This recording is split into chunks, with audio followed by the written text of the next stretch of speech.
She was lying there, bleeding. She was dead. And what did you do then? I panicked. I was afraid people would think I had killed my mother. We'd been fighting a lot lately. I was terrified. I just didn't think things through. So you tampered with the evidence? Yes.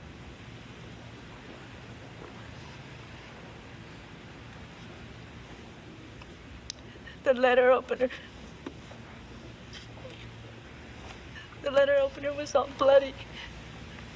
So I wiped it off and put it back on my father's desk. There was blood on my dress. I tried to wash it off. I changed clothes. I went into the den. I opened the window. And I told the police I had seen a man jumping out of it. But there was no such man. No. But I swear, I came in. And she was already dead. Thank you.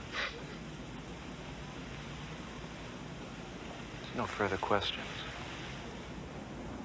You may cross-examine.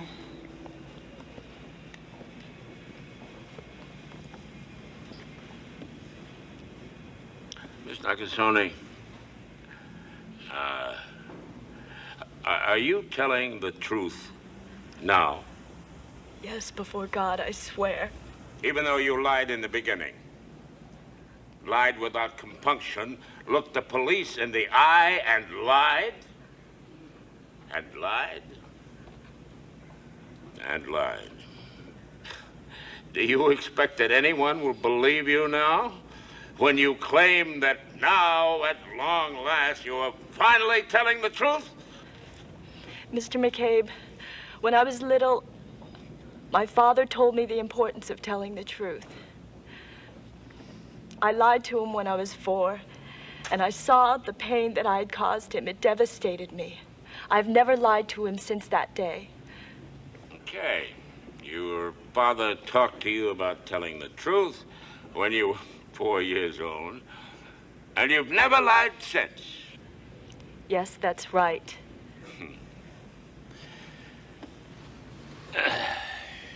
No further questions. Has the jury reached a verdict? We have, Your Honor. We find the defendant, Elaine Nakasone, not guilty of murder in the 2nd degree.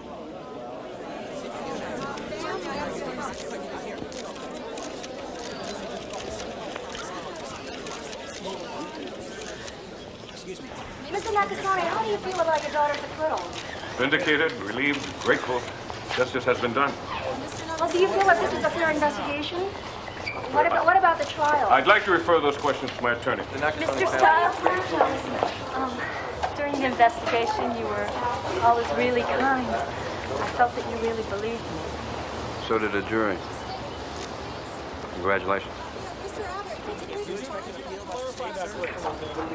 Mr. Nakasone, what are your plans with your daughter now, sir?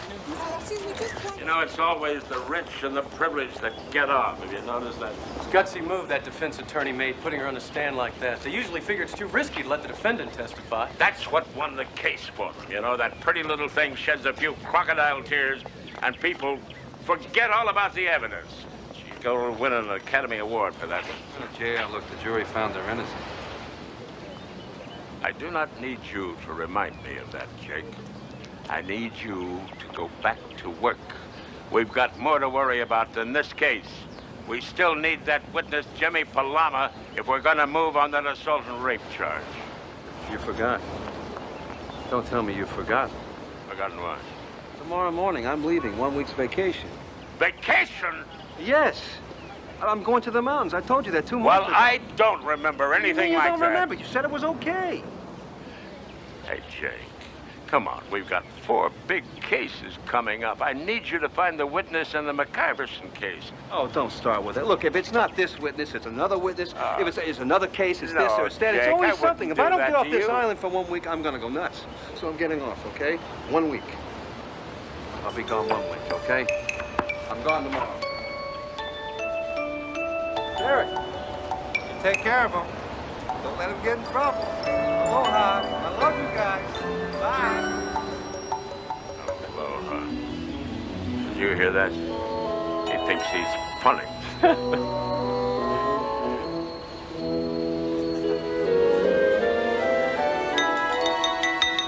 Ladies and gentlemen, good friends, I want to thank you for being here today. It is a moment of great joy to me. My indescribable sadness at the death of my wife has been lightened by the return of my daughter to our family.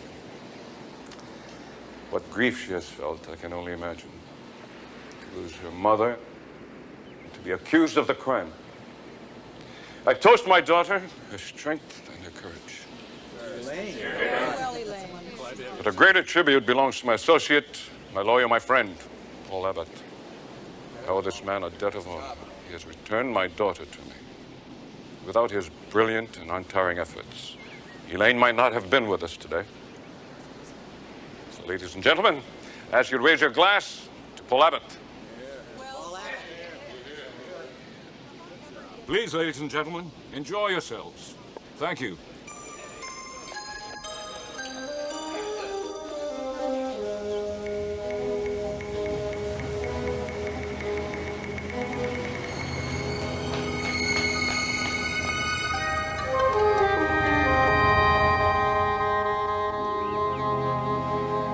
That's it, J.L. Because I'm burned out. Look, I'm taking the vacation. It's as simple as that, okay? I'm going to hang up now. What? I'm hanging up now. Bye.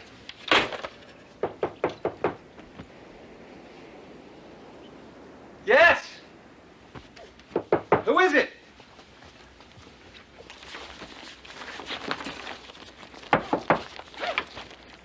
Hang on.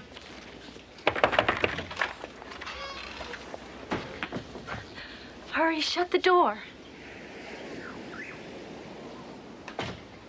I just never know when I'm being followed.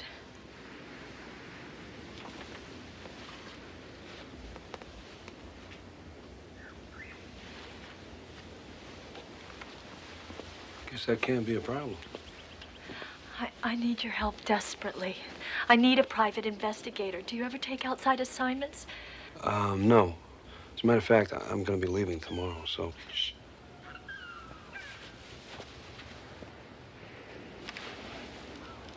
Do you hear that? Wild bird. Calling me. Feels my throbbing heart burning. Sings to give me hope. It's haiku. Japanese poetry. Yeah, I know.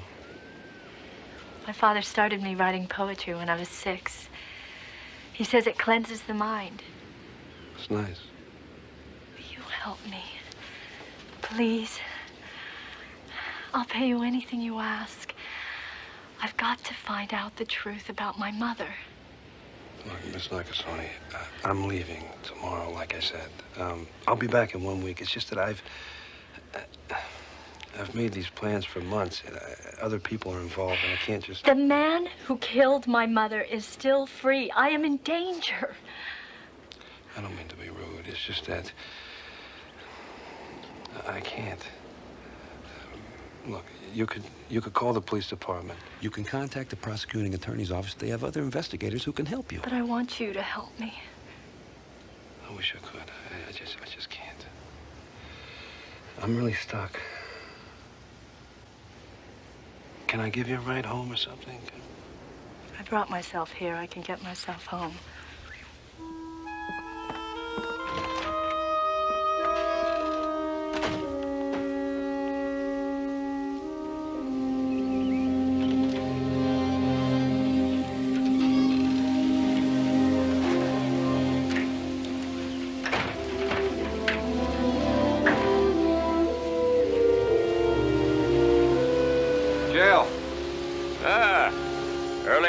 of the shore.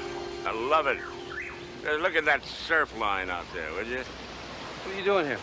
Makes the tension just ease away, doesn't it? I should move back to the beach, you know that? Look, you didn't have to come down and see me off. I can make it to the airport, okay? Oh, all right. My car is gone.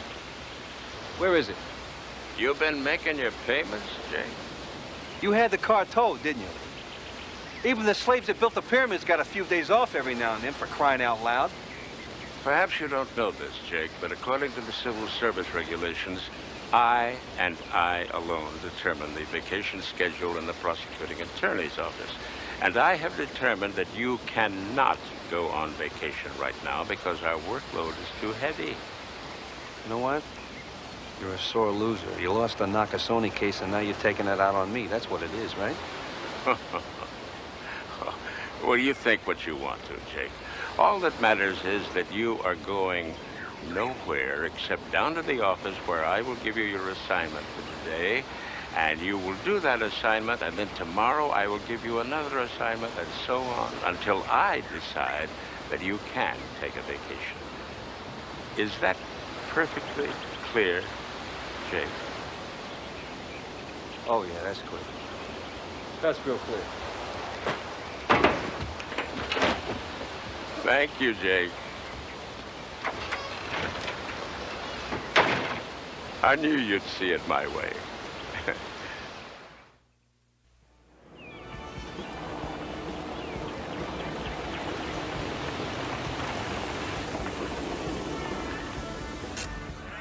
This is a place. Yeah, it's a place where I'm going to be killed. I'll die here. Jake, Mr. McCabe wouldn't have sent you if he didn't think he could handle it. Oh, I know. He's got my best interest at heart, that's for sure. Jake, look, I don't like to take sides, but it's true we're awful busy right now. And this rape case can't come to trial unless we find Jimmy Palama. Yeah, I know. Cute bunch of guys. All right, I'll be out in a minute. Jake, you want me to come in with you? No. Huh?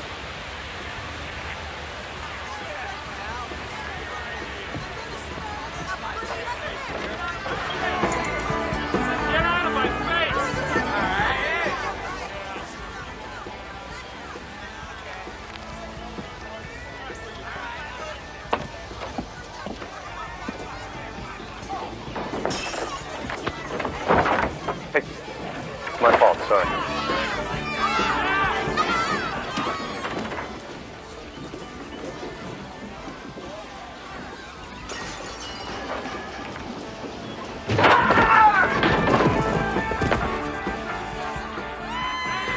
Jake, you hurt?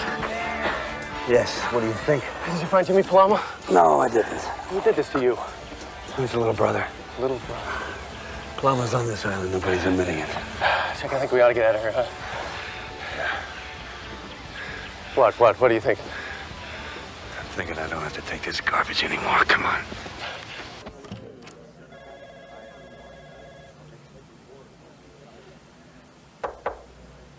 I came here to tell you that I'm going to give you 8 hours. 8 hours only. No more, no less. I will do exactly what the job requires, so you cannot bust me on a technicality. I'm also taking an off-duty case. What off-duty case? For Elaine Nakasone to help find her mother's murderer. I knew you'd help me. I knew it. You were telling me that you, think you know who killed your mother. Yes, it's Lucas Canola, my father's bodyguard. Why do you think he did it? If you knew him, he's cruel. He's dangerous. He terrifies me. Look, Miss Nakasone, the, Please, Miss Nakasone? Sounds so stuffy. Call me Elaine. Elaine, the police department did a thorough investigation of the murder. Okay? PA's office did an investigation. As far as Lucas Canola goes, the man had an alibi for that night. Yes, he was visiting relatives in Kauai. So he said. And they said. I don't believe him. Maybe you're right. Let me ask you something. What's his motive?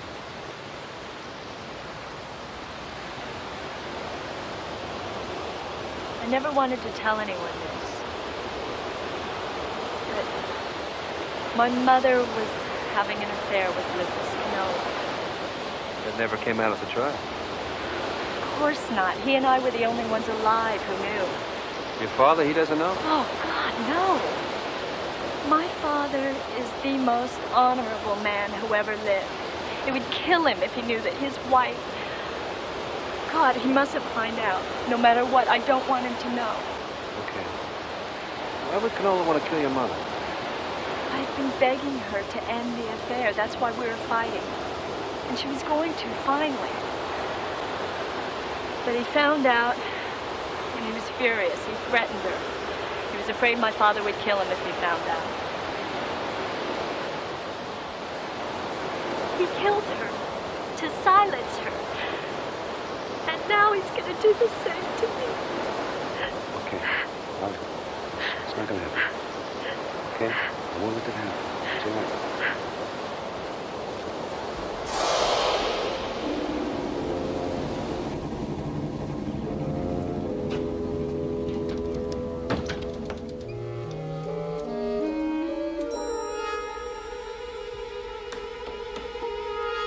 Looking for something?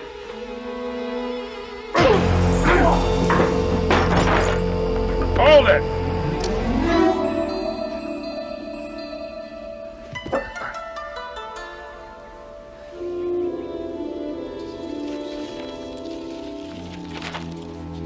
Lucas? Got this guy trespassing. Resisted us. Yes, it looks that way. Mr. Stiles. He's got a very good reason for being here. And that is? Get rid of these gorillas and I'll tell you. No way. Don't listen to him, Mr. Nakasone. You don't want to be alone with this guy. Leave us. Yes? Your daughter asked me to investigate your wife's murder. I'll make a few calls. Please sit down. I'm sorry if you have been inconvenienced. She gave me verbal consent to search the property. I'm sure she did, Mr. Stiles. I was impressed with you during the investigation and the trial. You seem to be a highly intelligent, skilled operative, so I'm sure you can understand what I'm going to tell you and how important it is to me that my daughter's condition not become the stuff of rumor and gossip. What is it? My daughter has always been emotionally fragile. Since her mother's murder, she has had paranoid delusions. She's currently under the care of a psychiatrist. I'm sorry she has sent you on such a wild goose chase, but nothing my daughter says can be taken seriously. Nothing. Kimo, please show this gentleman to the door. If your clothing has been damaged in any way, Mr. Stiles, have the bill sent to me. No, my clothes are fine. But there is an unsolved murder, your wife's murder. And your daughter has every right to ask me to investigate, and I have every right to do my job. So I guess that means we'll be seeing each other again.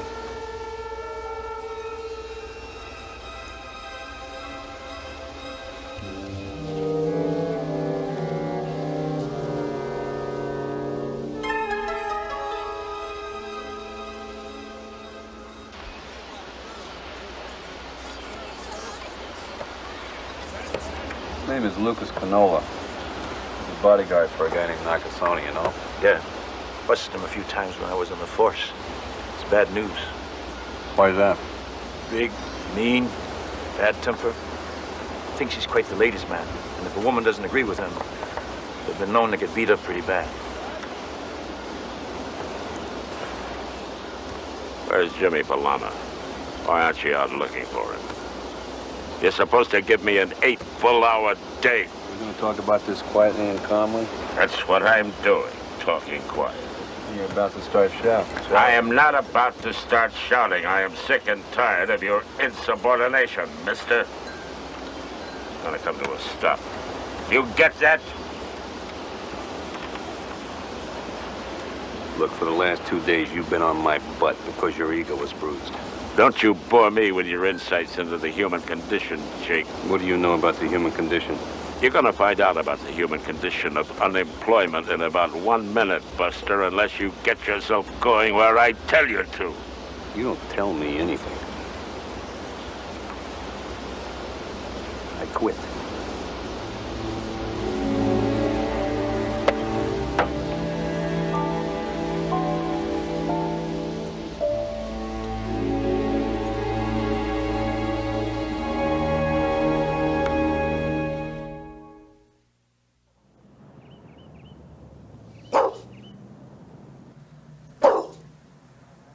Oh, stop trying to make me feel better, Max. I don't want to feel better.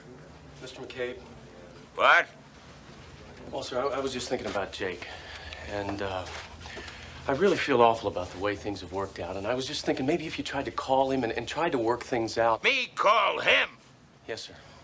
If that arrogant, egomaniacal slug wants to call me and apologize, I might consider taking the call, but I am not calling him. You haven't changed your mind about replacing him then, huh? Of course not. In that case, I have somebody for you to meet. Well, good, good. Send him in. Send him in. You see, Max, we're getting a new investigator, and we're gonna like him a lot better than that other one. You know what I mean? Mr. McCabe, this is Lawrence Bates. He's interviewing for your new investigator. Yes. Good morning, Mr. McCabe. I'm extremely pleased to make your acquaintance. Well, likewise. Sit down, Mr. Bates. Thank you, sir. Tell me a little about yourself, huh? Yes, sir. I attended Georgetown University, where I majored in political science. Really? Oh, my goodness. Yes. Then the Army, where I was in counterintelligence and attended the War College. I then went to the Justice Department Training School and attended the FBI Academy at Quantico, where I graduated #1 in my class. Why is someone with all your credentials interested in this job? Quite frankly, sir, I've heard of you, and I think working for a man of your caliber would be a real privilege. Derek, do you have a problem? Lawrence? Larry? Welcome aboard, sir. Thank you, sir. You're just the kind of man I want for the job. Now let's get to work, huh?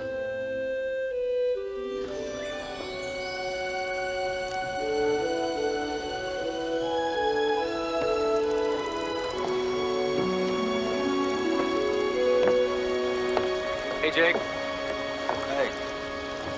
What brings you out here? Frankly, I'm here to try to talk some sense to you. Yeah? What does that mean? You and Mr. McCabe. The whole thing kind of got out of hand, don't you think? Jake, I think you ought to call him and work things out. Me call him? No, I don't think so. You know you're both miserable. Tighten up your drag. Is he miserable? Yeah, sure he is. No, not me, man. I'm so relieved I could do cartwheels. You know, we hired a new investigator. Good. Guy's a real pro. Got a resume as long as my arm. I'm sure he does. When you leaving? As soon as I can. Got some unfinished business to take care of. Nakasone murder was my case. It's still on the books, so I'll crack that, throw it in JL's lap, and I'm gone.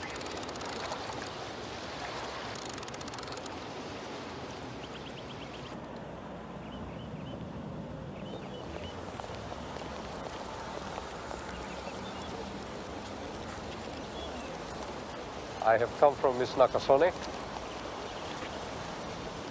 Where is she? She's sorry she cannot be here, but she asked me to give you this note.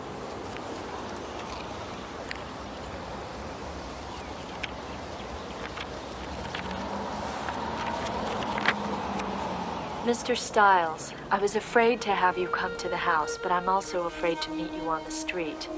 I never know who will be watching me. I will be on the beach at Wainene Cove. It's on the old Ahuna plantation. It's very remote, but you'll find me. Hi, Jake! I left my towel over there on that rock.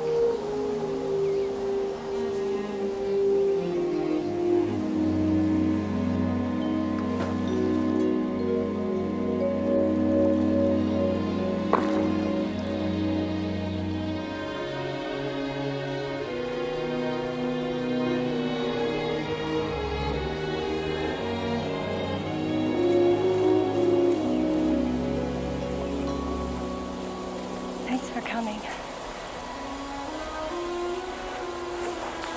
This is the only place I feel safe. Lucas has been watching me. Has he threatened you? No, he just watches. It's scary. Lane, I gotta ask you a question. Have you been seeing a psychiatrist? Who told you that? Your father. I felt you've been having emotional difficulties, especially since your mother died. Well, wouldn't you? Yes, I just wanted to know that too. I go because he makes me. I tell him it's stupid. I mean, what good can it do? Sometimes it's good to have someone to talk to. Why is he doing this to me, to disgrace me like this? He keeps me almost a prisoner. He's angry at me all the time. Your father? Yes. I try so hard to please him. But he frightens me. I don't understand why he's doing this to me. Sorry. Help me.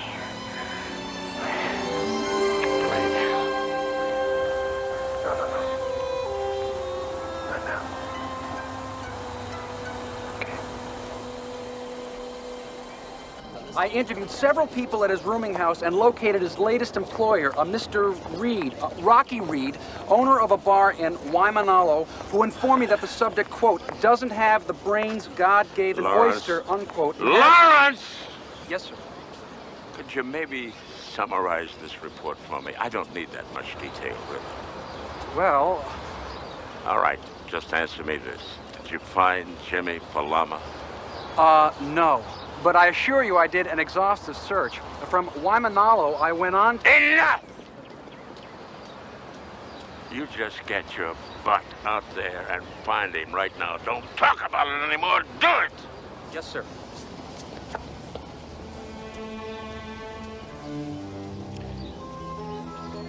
Oh, Jake. Where are you?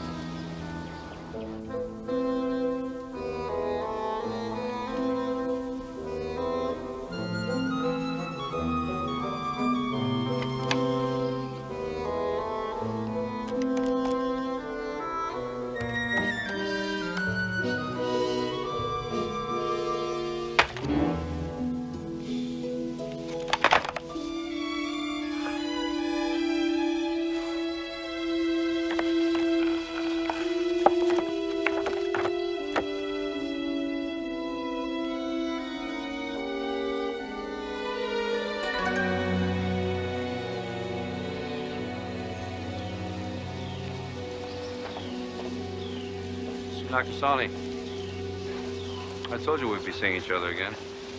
Mr. Stiles, are you here in official business? Are you still in pursuit of my daughter's wild fantasy?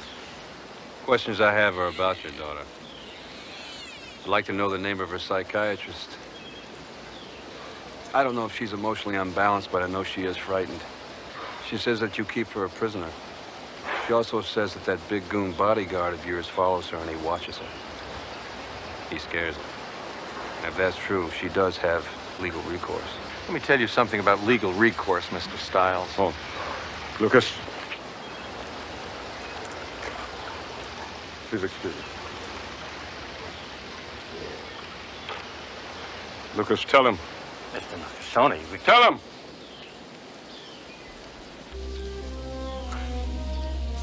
She wouldn't leave me alone. Everywhere I went, there she'd be. She stared at me, she touched me, she pressed up against me. Finally, she asked me to meet her at the Wainene Cove, and I did. She was in the water, and she was naked. Then she came out. What was I going to do? I can verify everything he says, Mr. Stiles. I've seen my daughter's actions toward him. They're not the behavior of someone who is frightened. I want you to leave us alone. We have had enough emotional upheaval for a lifetime. Let us have some peace. The truth is, Elaine hated her mother. They had dreadful fights. Elaine often threatened her, and she killed her. She killed her own mother in a violent rage, but she has been acquitted, and she can never be tried again.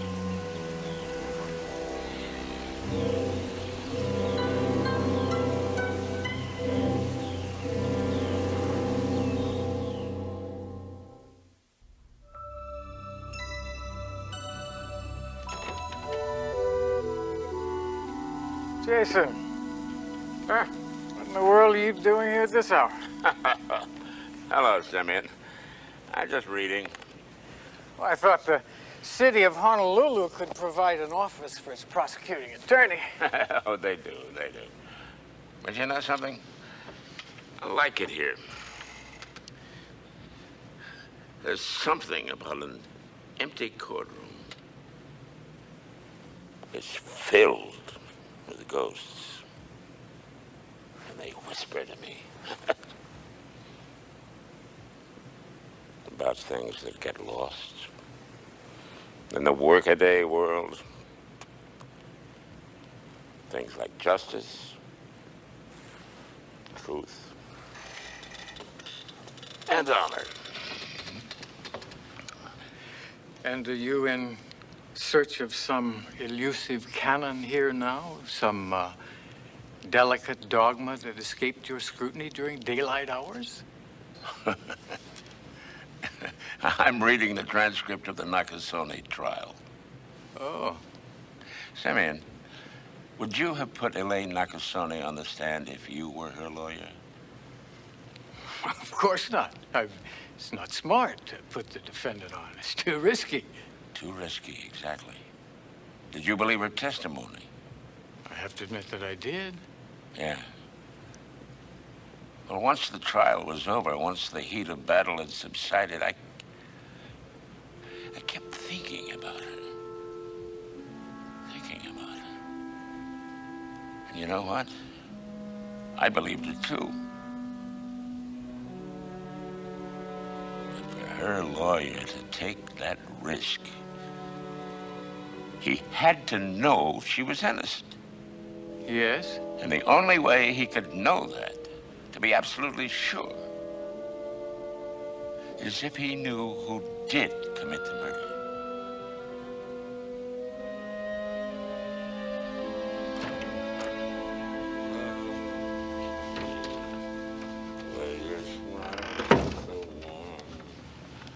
And your cheeks so soft. Da-da-dee-da-da. Just thinking of you. And the way you... I was just, getting some things I left, you know, some files and things like that. Sure. Sure, go ahead. How's things going with you, Oh, good. You know. How about you? Oh, never better. Never better. Jay. Go ahead. You guys, you want to go ahead. No, you go on. I didn't mean those things I said, JL. You know that.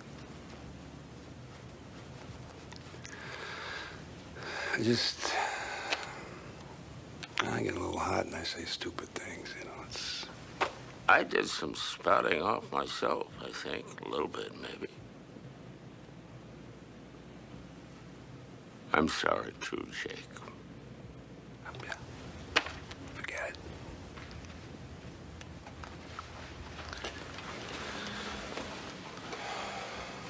Jake?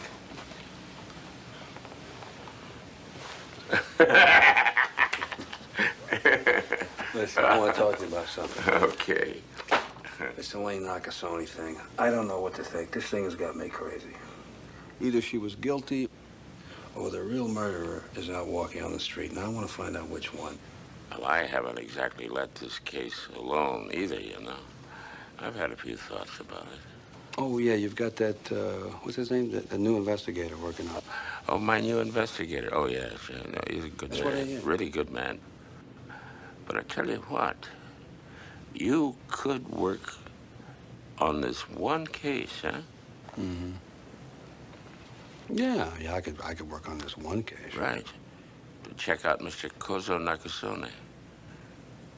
Because we may be going to a preliminary hearing on a murder charge. Mr. Nakasone, you have testified that this letter opener, established as the murder weapon, belongs to you. Yes.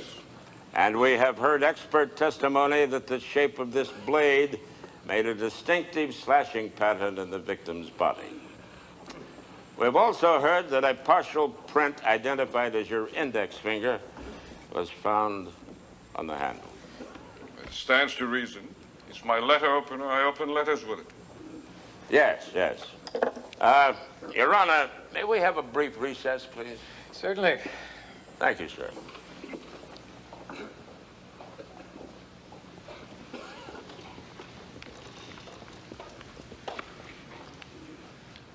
As soon as you're ready, Mr. McCabe. Yes, sir. Your Honor, may we approach the bench? Thank you.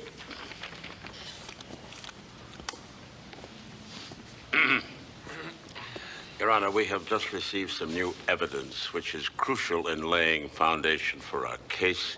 But in order to introduce it, I must ask to put counsel for the defense on the witness stand. You've got to be kidding. I assure Your Honor that it won't harm or prejudice the defendant's case. But this testimony is important in laying foundation. Mr. Abbott is a precipient witness, a friend of the family, and it's just a few minor points, sir. Your Honor, I have a list of subpoenaed witnesses, and I'm not on it. I'll let you start, Mr. McCabe, but if this gets out of hand, I may stop you. Thank you, Your Honor. Mr. Nakasone, you may step down and thank you.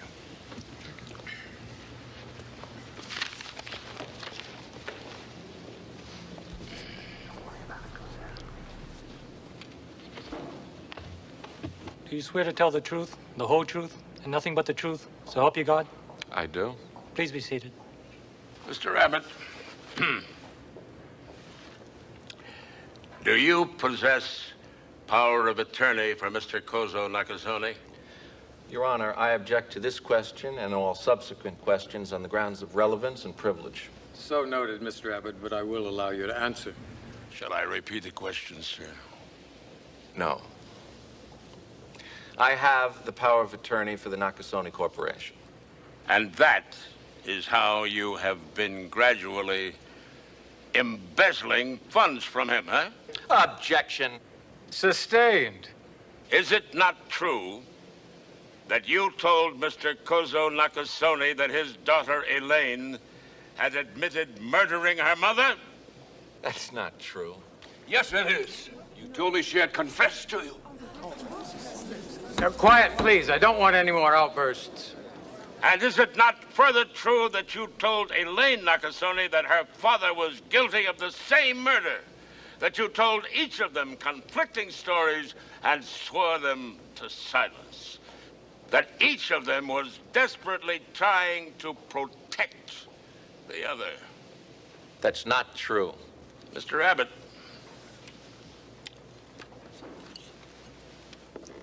does this look familiar to you? I believe that's the murder weapon. Yeah, well, perhaps so. For laboratory analysis shows a minute trace of blood on the handle. Blood of Margaret Nakasone's rather rare type. But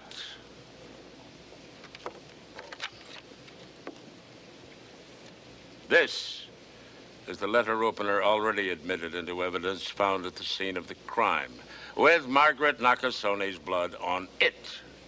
While this letter opener was retrieved from your home pursuant to a search warrant obtained by my office. How do you suppose Margaret Nakasone's blood got on your letter opener, huh? Your Honor, I failed to see... The witness will answer the question.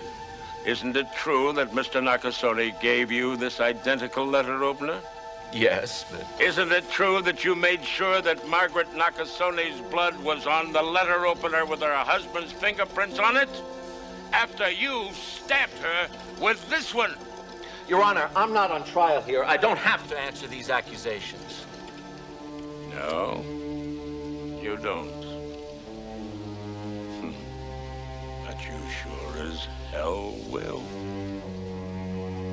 Mr. Abbott, how do you feel about a possible indictment? No comment. No comment. We thought you were guilty. We got suspicious when we realized that Abbott had told you those conflicting stories. I found out that he was embezzling funds. I got a search warrant. I found a letter opener. They were a match set. Unique in all the world. That's why you treated me the way you did, because you thought I was guilty? I was only trying to protect you, to help you as best I could. Forgive me, Mr. Stiles. I concocted that story about Lucas and Elaine. I was just trying to keep you away from her. Sorry. You know, if Abbott had managed to send you to prison, he would have had access to all your corporate funds. But we'll get him. You know, this is one I'm looking forward to prosecuting. And I love to win.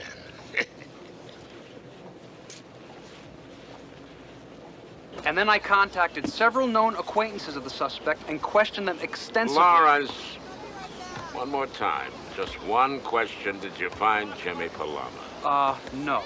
Well, then you know what? The defendant died this morning. That's how long it's taken you. But... You know your problem? You got too many credentials. You spent all your time in school, not enough on the streets. Why don't you go stick your head in the garbage cans? Go travel the alleys. Yes, sir. The garbage can. Find out what life is like outside the books. Well, go on. Yes, sir. And get rid of that damn Yes, suit. sir. Oh, sorry. Yes, sir.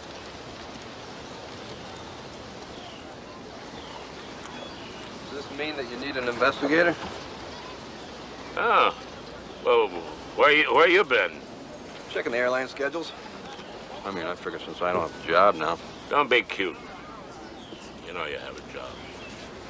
Well, in that case, I got vacation time coming, right? I mean, I figure what's fair is fair. What's fair is fair when I say it's fair. Now, we still need that witness, Jimmy Palama. You mean you didn't turn him up? Even with that highly qualified investigator you hired? That investigator was really outstanding, Jake. You know, you can learn a few lessons from him. Did he turn up your witness? No. Neither did you. But I'm going to, believe me. Well, thank you, Jake. I knew you'd see it my way. Frank Danning, the Abilene Flash. Come on, give me a little Texas howdy.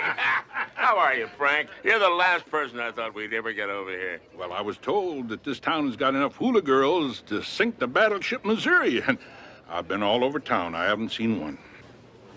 That's because I've got them all hidden, you see. And by the time the last dull speaker finishes, they're going to come crashing out through these doors like an army of love-starved Amazons. I sure hope so, Jason, because I didn't fly 3,000 miles to hear a bunch of stuffed shirts try to explain the law. Glad you could make it. The board picked Honolulu, and God only knows why. Chicago would have been a lot more convenient. Well, if you want the truth, I don't like being host any more than you like being visitor. But, for once, Wayne, let's try to see if we can get along, shall we?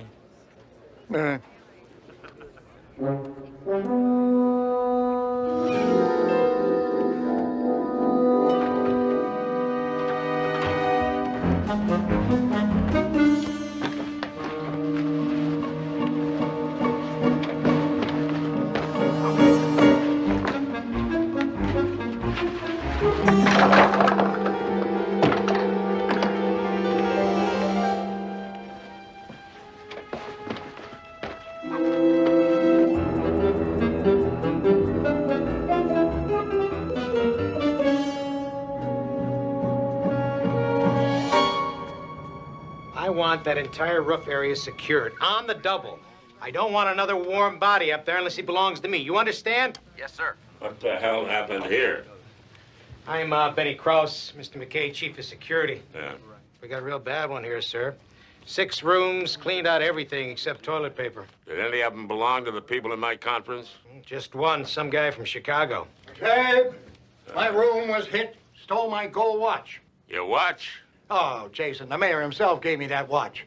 That was for prosecuting that Southside copper plumbing scandal. Oh, well, thank God the Windy City's safe again, huh? Well, at least the people who live there won't have to worry about getting ripped off while they're attending a law and order conference. This is an absolute disgrace. Wayne, you'll get your watch back. Won't he, Mr. Krause? I think I already know who took it. Who? Cat burglar by the name of Harry McGinn.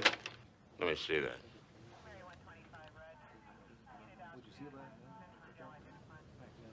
He just got out of prison. Why would anyone pull a major job before the ink's dry on his release papers? Because that's how he gets his kicks. This is his kind of job. Luxury hotel bursting its seams with rich tourists. And you know what he probably liked best? There was a conference of DAs right downstairs.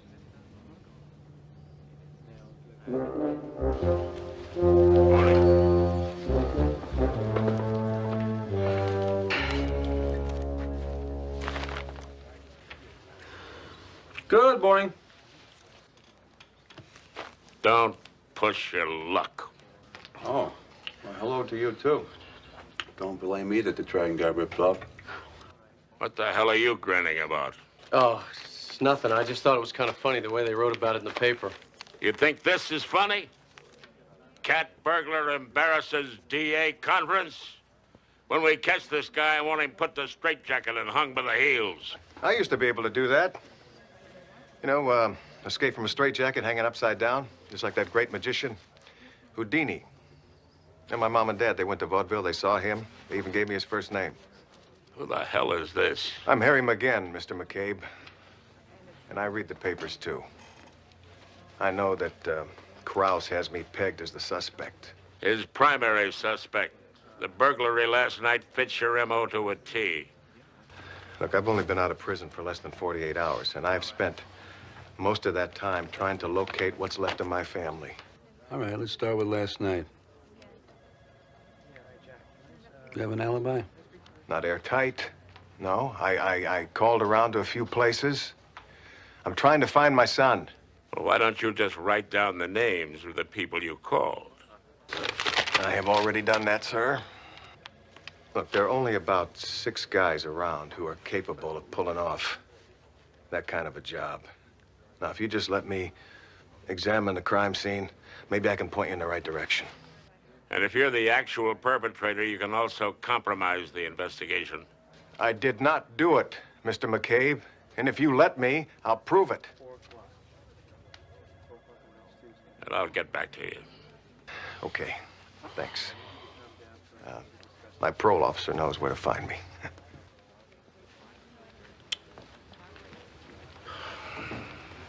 What do you think?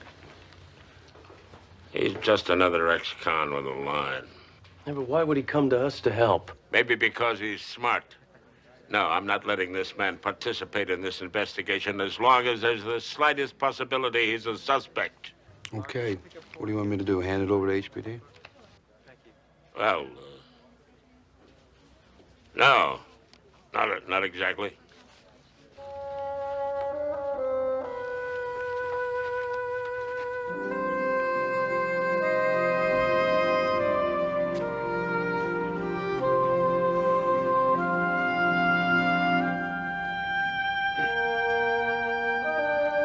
Eric? Hey! Heard you were back in town. Already made the morning papers, huh? No, Eric. I didn't have anything to do with that job. That's what you told me last time, remember, Dad? When the cops came in and shoved your face against the couch and put the handcuffs on? Yeah. Oh, come on down. Let's talk. I got a lot of work to do. I was sorry about your grandmother. Yeah, I bet you were. I know, she and I didn't always get along exactly.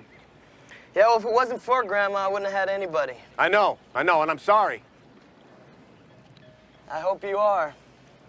Because I sure as hell am. Listen to me.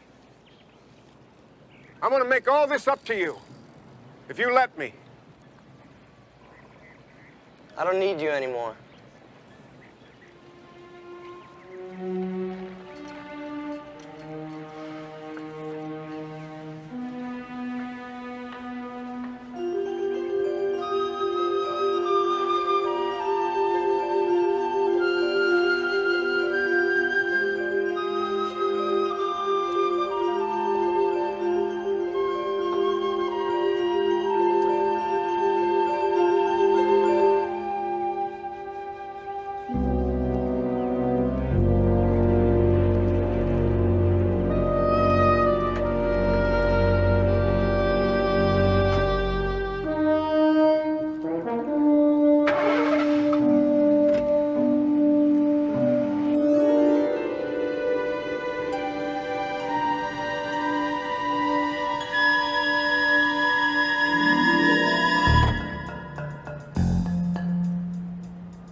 Remember, Dad? When the cops came in, shoved your face against the couch and put the handcuffs on? He's on the roof. Drop it. Put your hands in the air. Remember, Dad? We find the defendant, Harry McGinn, guilty as charged. Remember, Dad? I sentence you to 10 years.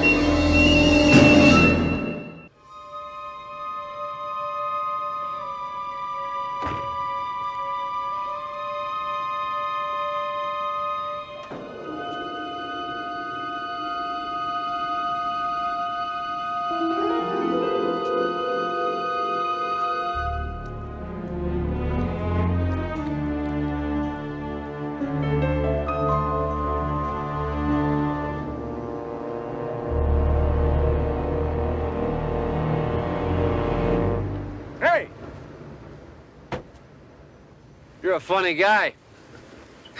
You must have been the class clown. You see that jump? Over to the other building? It's not a jump, it's suicide. 6 years ago, I hit a couple of suites downstairs. Unfortunately, somebody spotted me and called the police. If I had only made that jump. I think you did the right thing. I don't think anybody can make that jump. Maybe. I sure have had a long time to wonder, though.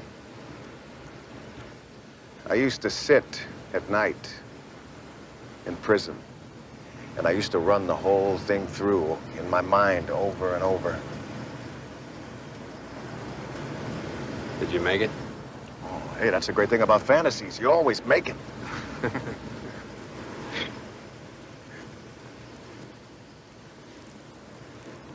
I saw you talking to your son down at the marina. He's why I've got to make this thing work. It's my last chance.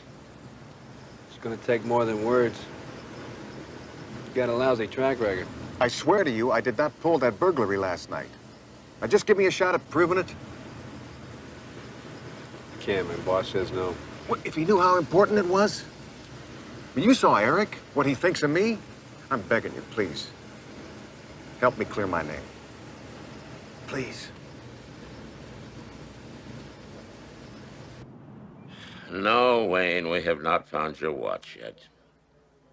Yes, I know it was a gift from the mayor, you told me. Yes, I know how much sentimental value it has for you, you told me that too. You also told me several times how much a watch like that costs. Is there anything about the damned watch that you think you haven't told me? Now, just a moment. Please don't take that tone with me. It's not like I stole the damn thing. Derek! Yes, Mr. McCabe? I want you to go find the stolen watch for me. A watch? Yes, a watch, Derek. A stolen watch. I would suggest pawn shops, street vendors, and known fences. Mr. McCabe, isn't that the sort of thing that the police can do better? No, Derek, it is the sort of thing that you can do better, because I say you can do it better. Yes, sir. Now, the item is a gold dress watch with 3 diamonds representing 3, 6, and 9 o'clock. A gold weave band with an inscription on the back that says, Master of the Copper Plumbing Scandal. Have you got that? Got it. Good. All right, go. Yes, sir.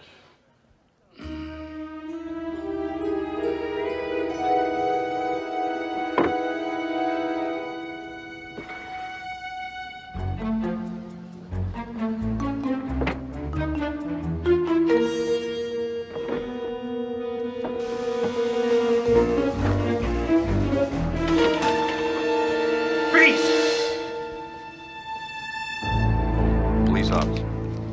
Easy. Can I help you? Easy, I'm security. Yeah? What's he doing here? Have you met Benny Krause, Jake? He's a security guard. I am chief of security for the hotel. Makes a great entrance, doesn't he? Nobody's supposed to be in here. This is a crime scene. I'm one of the investigators, Jake Stiles. I got a key to the room from downstairs. Well, congratulations. I see you have the perpetrator in custody. This wasn't my job, dummy. Do you think I'd come down the windward side like that? That guy's lucky he wasn't blown all the way down to the street. You got an answer for everything, don't you, McGinn? See, Benny here had 6 hotels in Vegas. He was a big shot chief of security. How many of those hotels did I hit, Benny? 6? See, they finally fired him because he couldn't nail me. Mr. Cross, if you'll excuse me, I'd like to finish up here. Yeah, well, you go right ahead. But I'm going to take it on myself to call this guy's parole officer. I mean, maybe you can't see that you got the perpetrator right underneath your nose, but I can.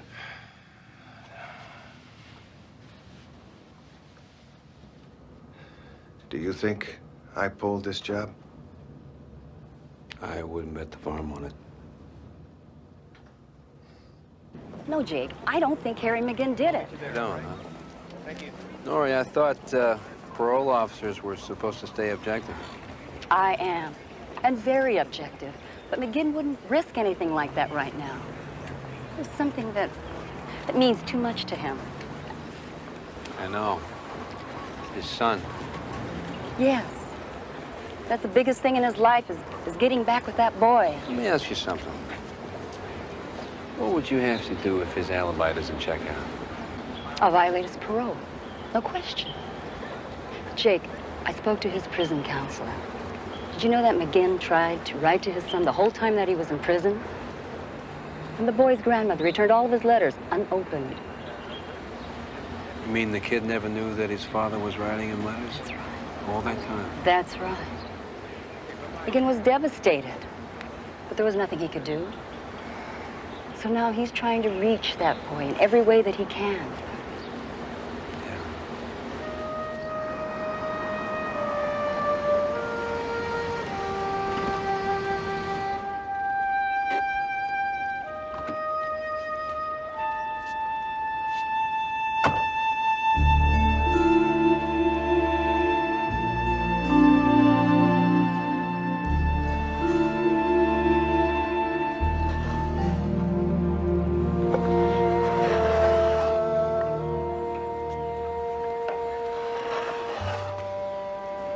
McGinn? Yeah, what? How are you? I'd like to, talk to you about your father, if I could. You a cop? My name's Jake Stiles. I'm with the prosecuting attorney's office. Here's my card. Yeah. Didn't take him long to get in trouble, did it? I don't know. Not real sure he's involved. Guess I'm just trying to help your father out. Yeah, that's a good one. Needs all the help he can get. Maybe he's trying to change. And he got you, didn't he? He got me? What do you mean he got me? I mean, he conned you and you bought it. Listen, let me tell you a little something about my dear old dad. He's great at making promises, okay? About once a month, promised my mom he was gonna get a straight job, start taking care of us. He promised me we were gonna go sailing, have a great time together. You know what? We believed him. Every single time. So if you want to buy his rap, go ahead, be my guest. I gave that up a long time ago. Maybe he'd like to make a lot of things up to you. You ever think about that? Is there something specific you wanted to talk to me about, Mr. Stiles? Because if not, it's getting late. I'd like to get out of here. Yeah. I'd like to ask you something. You think it's possible for people to change? Yeah, man, I do. I think it's possible for people to change. I just don't think it's possible for Harry McGinn. Okay.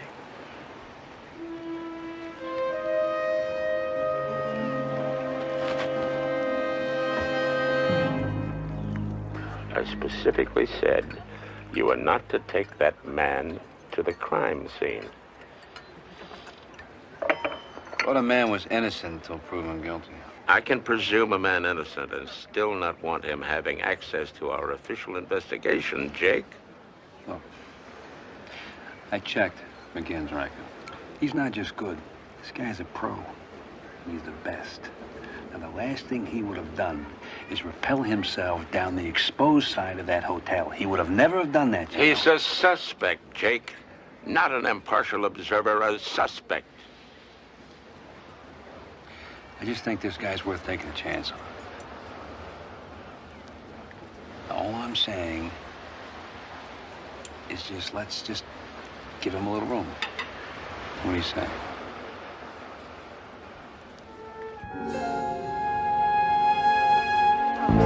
Benny Krause? Where are you, Benny Krause? Get out of here! In the lobby. We need 2 security guys right now. I want to see Benny Krause now. Get him! What's your problem again? You reported me to my parole officer. You're trying to get me violated. And I'm gonna succeed. You're drunk. Head of security. No wonder the burglars hit this place. You couldn't catch a cold. Back off, McCabe. Tell me something, Mr. Big Man. In all your years of playing as a detective, did you ever once bag a real crook, huh? I said back off. Come on. Come on, garbage. Come on. I want to beat the living hell out of you. Congratulations. You just screwed up without me. You're gonna go back to the joint for this one. I'm gonna bust you for assault. You're gonna go away for another 10 years. All right. Come on. Clear the way, please.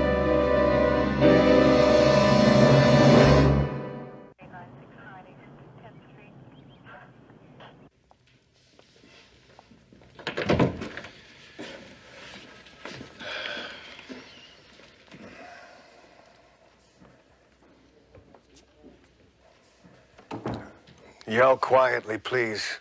I got this major league hangover.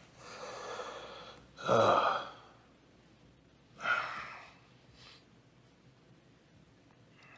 can explain. Yeah, I bet you can. You're real good with the sad stories, aren't you? No, you don't understand. I don't understand what? Tell me how things are gonna change for you. You hand me that crap. You tell me how you're gonna square things with your kid. Everything I told you was Don't true. you insult me, man. Don't you dare. I stepped out on the ledge for you and you pushed me off. Come on, Jake. Didn't you ever get tweaked and lose it and then just pop some guy? You shut up and listen to me.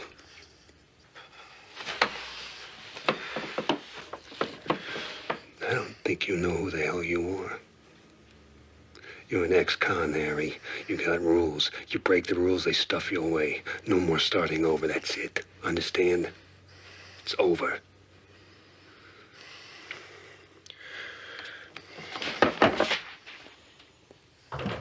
I don't get it. Why are you even here, Jake? The way I see it, kids are supposed to have fathers.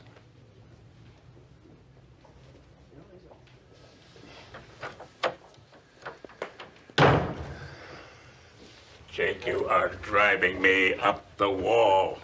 You know, you've jeopardized any possible case we might have had against the man, and now you want me to protect him from an assault charge on a hotel security officer? The guy is an ex-con, okay? He's not facing a battery rap. Now, you file a charge on him, he goes back to the joint. You know that, Krause knows that, I know that. You decided to be a pal, a buddy, right?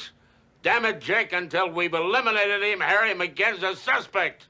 You can't be his friend and a cop, too. Look, half a dozen witnesses saw Krause push him first. Now, if it had been you, you would have decked him. No, I would not Yes, you have would've. decked him, as you so colorfully put it. Let me ask you this. How long have you known the man? A day and a half, maybe? Why are you his champion all of a sudden? I don't think he pulled the job. That's why.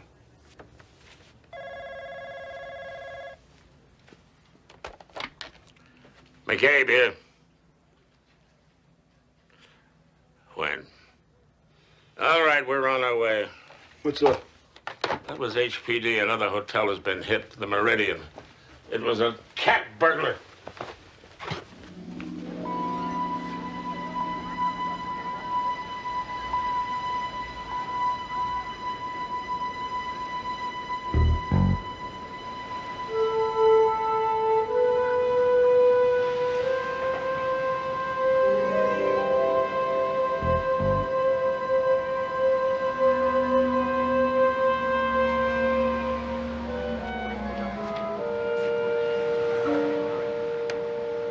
Looks like he came down from the roof.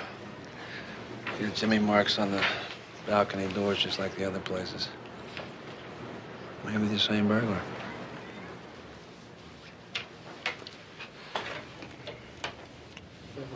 It's McGinn. You want me to say I told you so? I'd appreciate it if you didn't say anything at all. You know, you can't stand it when I'm right, can you? If you'd listen to me in the Mr. first Cross, place... I think you're the most unlucky security chief in town. Now, you just flat out stink at your job, so don't presume to tell me my job.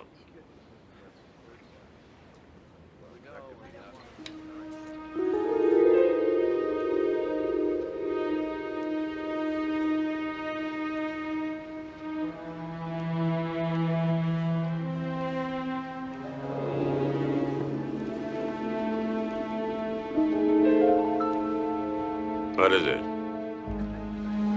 It's a clock. Looks like plug got pulled out of the wall when the cat knocked the table over. 11:45. Well, that gives us a time on the burglary. HPD got the call a little after 8:30 this morning, so that's got to be 11:45 last night. Harry was booked downtown at 10:39 last night. HPD had him in custody for 1 hour. That's 1 hour before this room was robbed. And if the same cat pulled both jobs... Harry's not our man.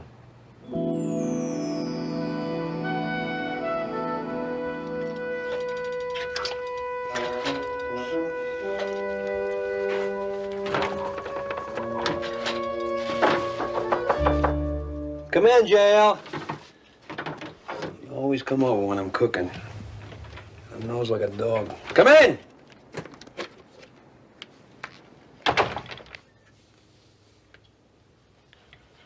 You, left your number on the card. I thought it'd be all right if I came over. Yeah, it's okay. Come on in. How you doing? Good. Yeah. I'm just making some dinner here. You eat yet? No. No, I just got off. Wanted to finish up, you know? Yeah. Well, it ain't much, just leftovers, but you're welcome to it. Hey, how'd you like some ahi? I love it. Wish I had some.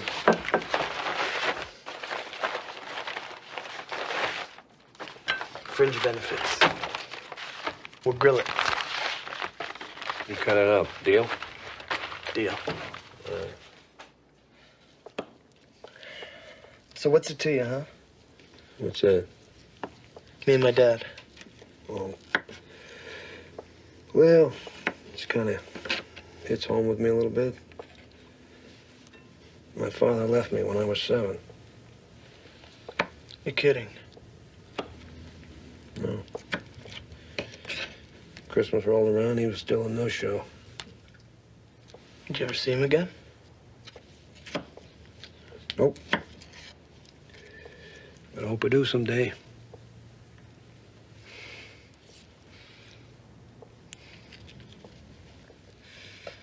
Listen, you think my dad's finally gonna go straight? I don't know.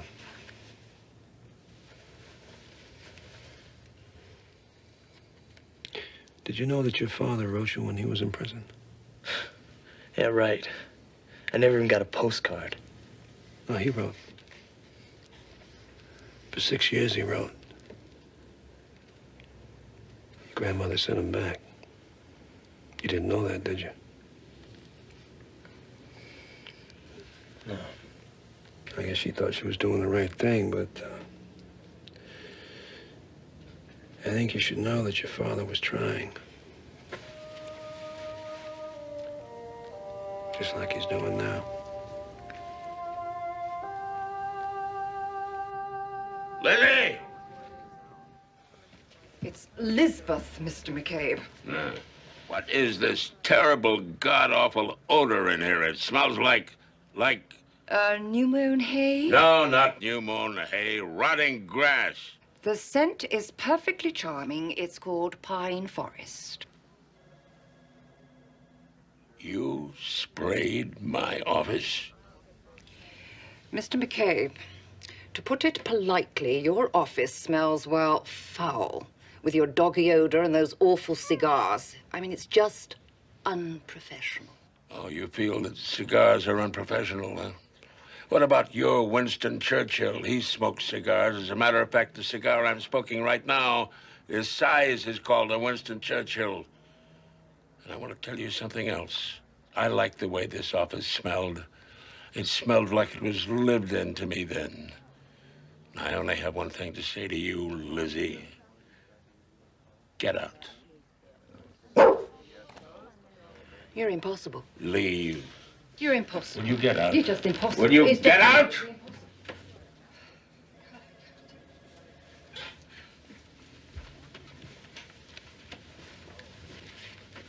Thanks for not filing against Harry. I appreciate it.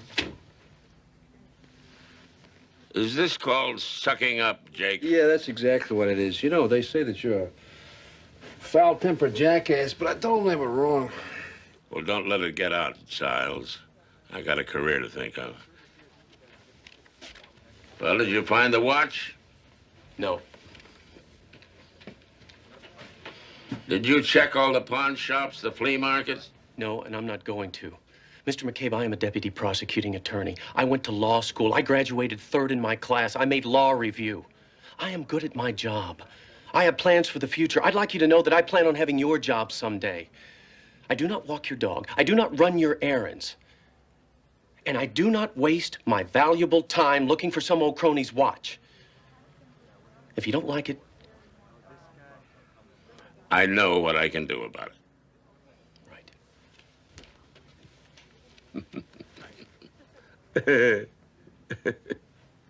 I made that same speech in 1963.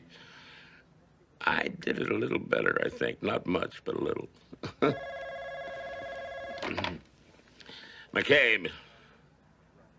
Oh, hell yes, I still want it. Keep him there. You promise? All right.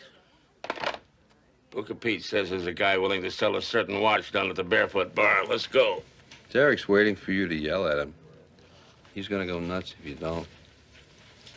I know.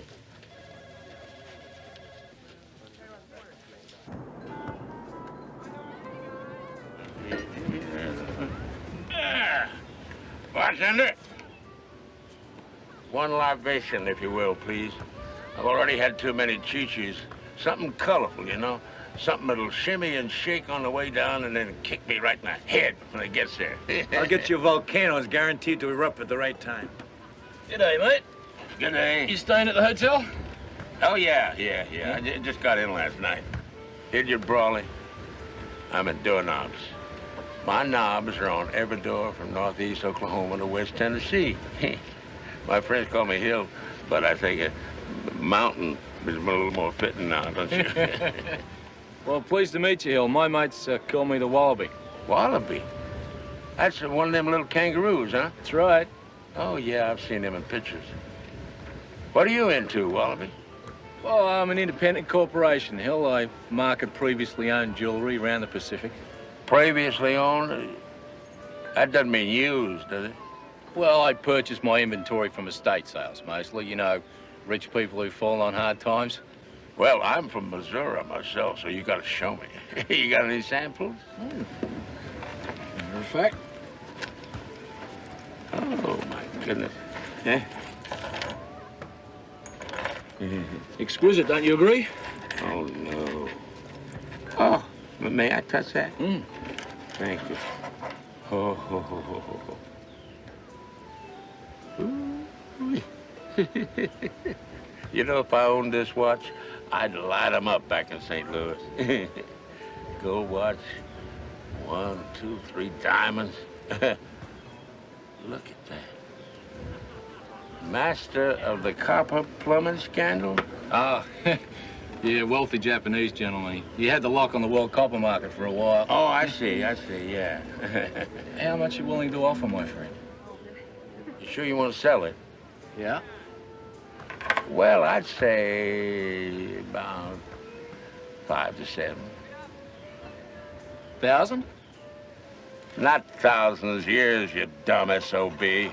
Looks like it's a bust, doesn't it, Mighty? Hey! Whoa, up against the wall. Let's go. Up against the wall. Turn around. Hands behind your back. What's happening? What's happening? Come on. What is this? An arrest for the burglary of the Trident Waikiki. And I believe we'll tie you into the one at the Meridian. No way, mate, no way. Yes, away, mate. That watch was taken in the Waikiki Hotel burglary. Okay, but the Meridian wasn't me. I was in Maui till this morning selling the stuff, and I can prove it. Then prove it. Check my hotel. I'm willing to cop for the Triton, but I'm not taking the fall for both gigs, okay?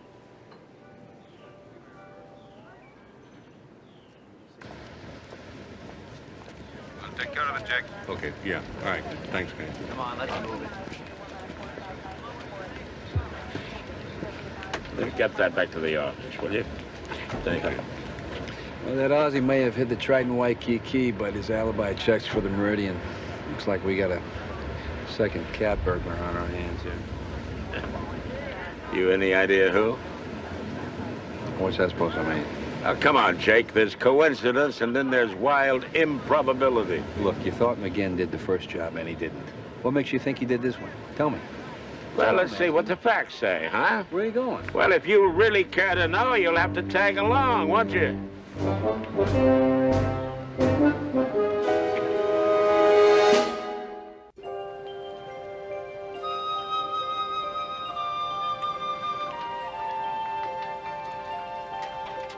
Hi. You know, I'm not surprised to see you working on boats. You used to love to go sailing when you were a little boy. From the time you were about 2 or 3. We had lots of good times out there, didn't we? You remember that little boat that we had? What was it called? The Rub-a-Dub-Dub. Yeah, we had some great times out there. Okay. You see that boat over there with the for sale sign on it? Yeah, the Ticket Chance. What about it? I put a down payment on her. I think she'll make a fine charter boat in Tahiti. Where'd you get the money? Your grandfather gave your mother and me some stock when we got married. I sold it yesterday. And we're gonna work that boat. You and me. Side by side. We got a lot of time to make up for.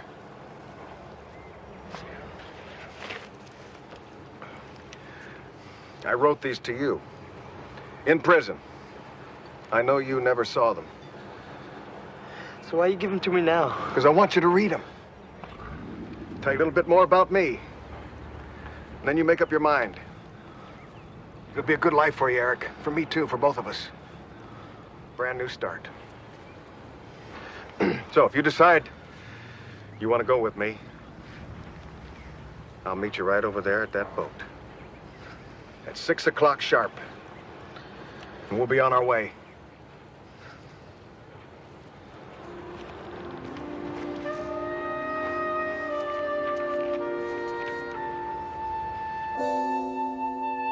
Convenient, don't you think? The clock gets pulled out of the wall, and we get ourselves the exact time of the break-in. Johnny, that's it. That's the way it happened. You ever have one of those nights, Jake, where you can't stop thinking about something? Yeah, sure. Keeps you awake, thinking about it over and over again. Mm-hmm. You know, this hotel recently remodeled all its rooms. Everything new and shiny, including the electrical wall sockets and plates. Did you ever notice what a tight fit they have when they're new? Jake, I think McGinn set the time ahead, then pulled the plug. Then he went down and staged a fight with Krause in front of eyewitnesses. That's conjecture. One way to find out. What do you mean? Set it up like it was that night? Mm-hmm. Fine, okay.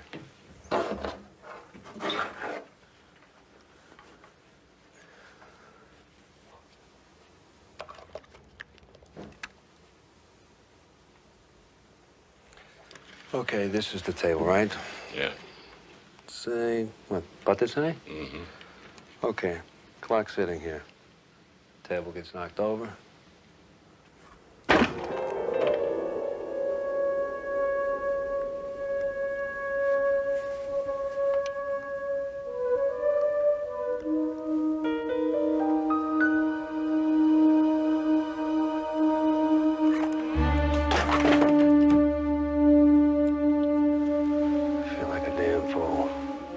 Fate made him a suspect in the first burglary, Jake.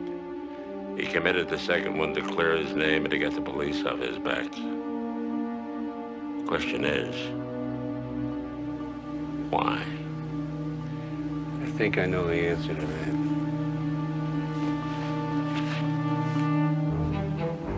Where you going, Jake? I'm going to the Meridian. There's a convention there, and I know McGinn's going to hit it.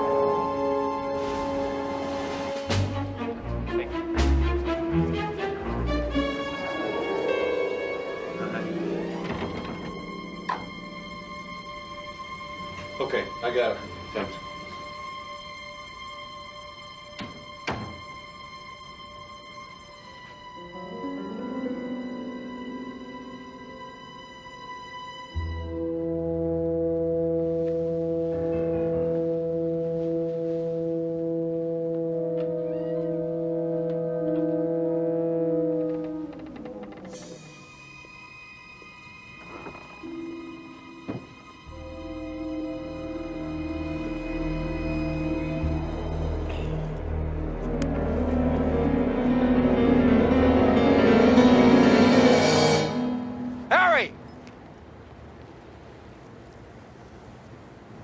You're a good con, Harry. You hooked me with a kid, didn't you? How did you catch on, Jake, huh? Because you're a player. You play to win. 6 years ago, you lost, and this is where they beat you, didn't they? Besides, the hotel is filled with jewels. You couldn't resist that. Yeah. And all this stuff's gonna buy me a whole new life with my kid. You want Eric to live the way you do? Always looking over your shoulder? You know, there's no way out of here. There's no exits. They've all been covered. HPD's all over the place. I'm not going back, Jake. I promised my kid, and I've broken enough promises. You're not gonna make it. You're not gonna make it. Oh, yes, I can. I've been practicing for 6 years, Jake. Harry. You won't shoot me, Jake. You visit me in Tahiti, Jake. Harry! Harry!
Chase the thrill, heartbeat racing in the dark. Every step ignites a spark. Feel the bass, it's in our veins, dancing through electric chains.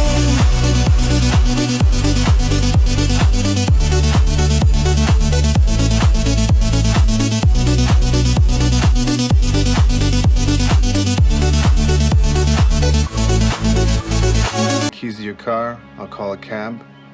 Next run I pour for you is on the house. How's that?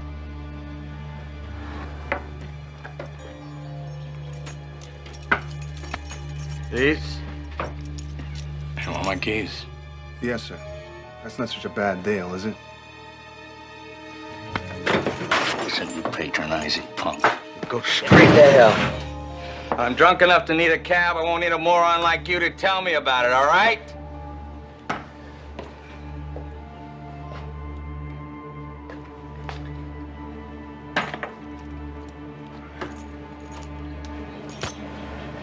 Cynthia, love, when I call you tonight, don't be more than 3 feet from the phone, huh? Hey. Sure lucky day. See that hotel over there? I own it. So if you want a little, prime rib dinner tonight, you just go in through the kitchen, tell them it's a comp from me. Jackson Wilder. Here's my card. You can put that away, Mr. Wilder. All I want from you is your operator's license and your registration. Bug off, you arrogant pineapple. You're gonna do time for this one, pal. You're gonna eat at my hotel. You wanna bet? You wanna bet your stinking job on that? Good morning, Mr. Mitchell. I say, are you all right? Yeah, me too. I'm the same way. Hey. Derek, would you turn around, go back out, knock twice, and then when you hear me say enter, then you try again. I need to talk to you right now. Oh, I know what's happening. He's taking one of those assertiveness courses, aren't you? And some instructor who's making a fortune told you to barge in here and demand a raise you neither need or deserve, huh? I don't want a raise. I want a case. A case? Yes, sir, for myself.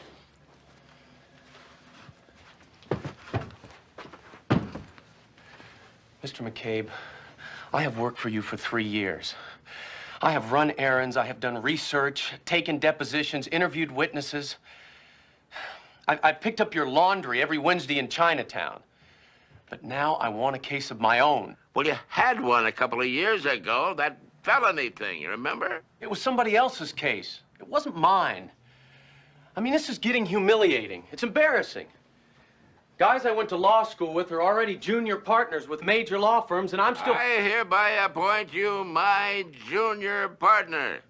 Does that satisfy your need of instant gratification? I think he's as ready as he's ever going to be. Oh, good God, you two. I smell conspiracy here. Well, there's no conspiracy. Everyone has to leave the nest eventually, right? Well, if you two genii think so, why should a man with my limited knowledge and experience object? Here. Mr. Prosecutor, be my guest. The People versus Jackson Wilder. You got it. Drunk driving, assault on a police officer. Very simple. Open and shut. No, it's not simple, and it's not open and shut. Jackson Wilder's a very powerful man. He owns hotels, he owns real estate, and he'll have the best damn lawyer on the island in that courtroom. Good. This is not a good case for him to get his feet wet with. Well, he has friends who are junior partners. They'll help him. You'll help him. And remember this, Jake. If a man decides to step into water, he should be prepared to get wet up to his okole. That's what is known as McCabe's Law. Thanks, guys. I can handle this. Trust me, huh? I trust you.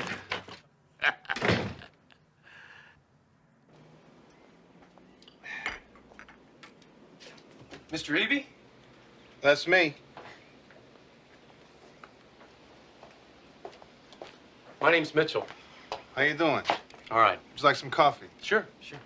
Get Mr. Mitchell some coffee, please? I'm from the PA's office. I was hoping you could answer some questions for me. Sure, absolutely. It's about an altercation you had with a man by the name of Jackson Wilder. Look, Mr. Mitchell, I just want you to know, I'm just a bartender here, trying to make an honest living. I don't really want any trouble, okay? Mr. Eby, I'm just trying to make a living, too. Good. Listen, all I need to know is if Wilder was drinking last Wednesday when he was here. I guess he had a few, yeah. Enough to make you want to call a cab for him? Who told you that? Mr. Eby, you're not the first one I've talked to. Look, whenever I have any doubt about somebody's condition, right or wrong, I call a cab, okay? Did he assault you? Yeah. He pushed me. Well, right after he pushed you, he went out and assaulted a police officer. Sounds like Mr. Wilder to me.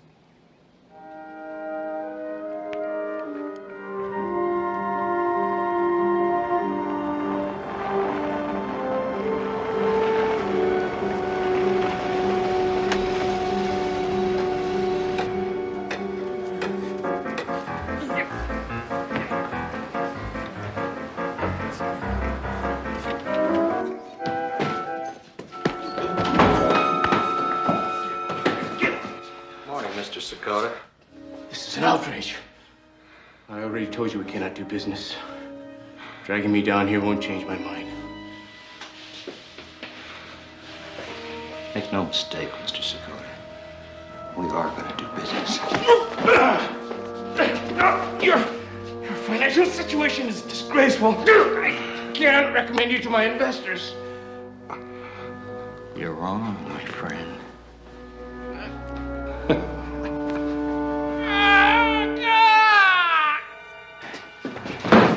I'll call the police. I don't think you will. And I think you know why. Raymond's going to remind you. I suggest you pay very careful attention to what he's going to show you. And remember it when you talk to your rich friends back home.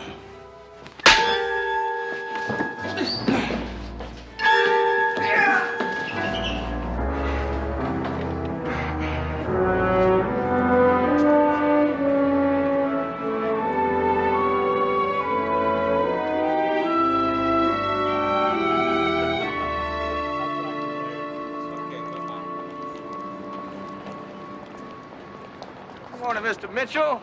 It's your big day. Yours too, Mr. Wilder. Well, there's a difference. I've been in court a lot of times. Well, I think this is one trip you're going to remember. Okay. I'll make this short. I worked very hard for a lot of years. That effort's finally given me a lifestyle I enjoy, and no snot-nosed kid is going to take it away so he can paste up a gold star. Is that it? For now. Why don't you run along before you wet your pants?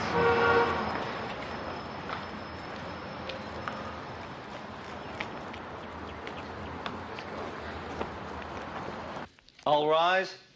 This court is now in session. The Honorable Ralph S. Kalila presiding. Be seated.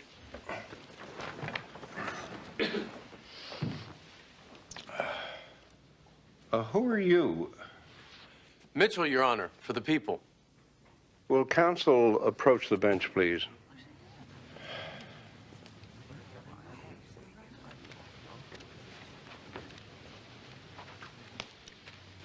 Aren't you Mr. McCabe's assistant? Yes, Your Honor.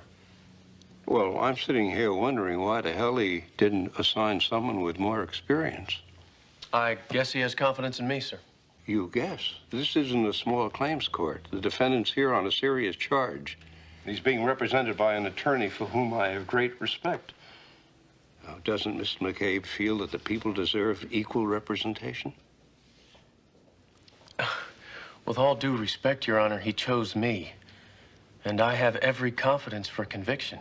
Well, I hope so, young man, because if you blow it, you can be darn sure that McCabe's going to hear from me.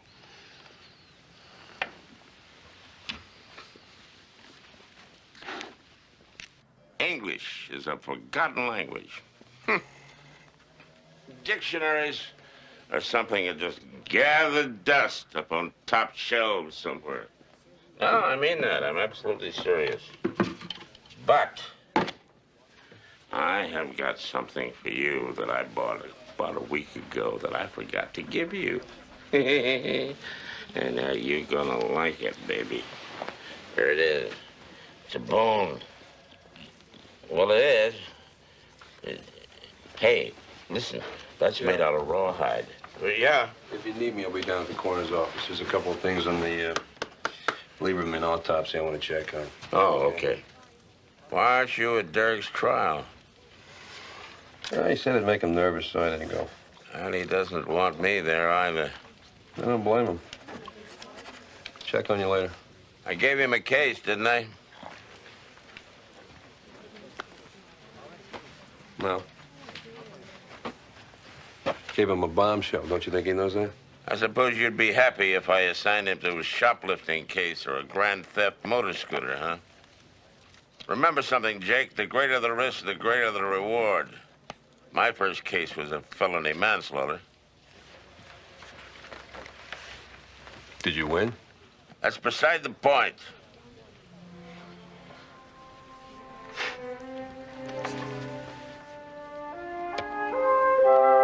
Oh. Yeah. Oh, yeah, that's my boy. Yeah. All right, Mr. Eby. Now, I'd like you to tell me how you would characterize Mr. Wilder's behavior. I'd say it was pretty normal. You mean normal for someone who has just guzzled 3 martinis? No, sir. I served a lady he was with a couple of Mai Tais, but Mr. Wilder was drinking seltzer water.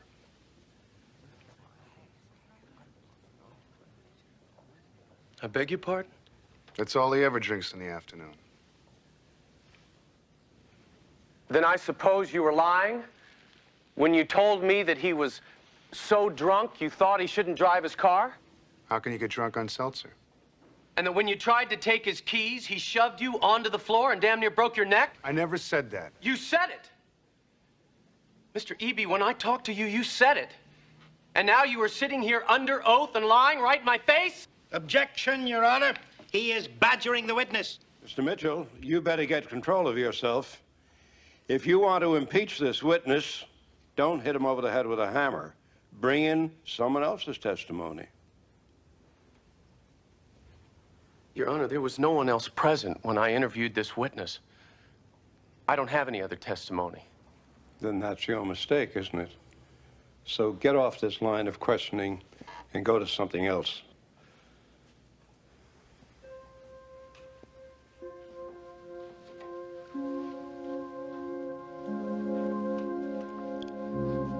I have no more questions.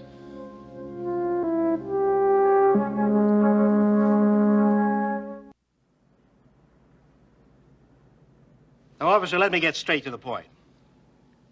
Have any complaints ever been filed against you during your tenure as a police officer? Objection, Your Honor. The officer is not on trial here. Lay your foundation, Mr. Eastman. I'm merely trying to show a pattern of conduct, Your Honor. I'll allow it. You may proceed. Thank you, Your Honor. Officer Hypoli, would you kindly answer the question? Everybody gets complaints.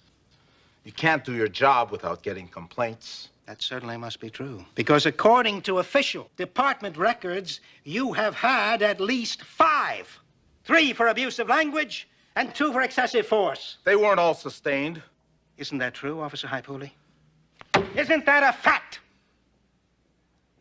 Yeah, I don't think the jury heard you. I guess so. I beg your pardon. Once more. I guess it is. Thank you.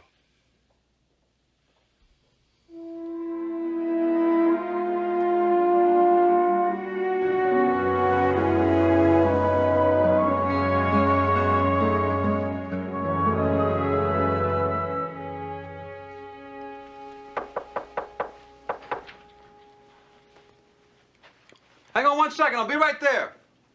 Hang on. Hang on.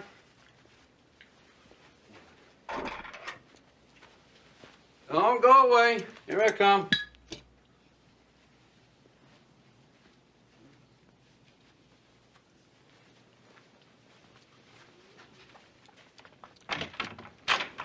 Do you always use that sugary tone when somebody knocks on your door after dark? What are you doing here? The question is, what died in here? Nothing died in here. I'm cooking pasta primavera. Oh, well, in that case, I was joking about... You're not invited. I have a date coming over. Gee, thanks for the hospitality. What can I do for you? Well, actually, I was just driving around. I thought I'd drop in and see how you were, that's all. Uh-huh. You know, if you really want to find out how Derek's doing, why don't you drop in on his place and ask him? Well, damn it, have you or have you not talked to him? Yeah, it's not pretty. Judge Colella took one look at him and figured he had a whipping boy. Somebody should have stoned that old vulture to death a long time ago. That's not the worst of it. You know the bartender? Yeah. Bartender gets on the stand and lies through his teeth.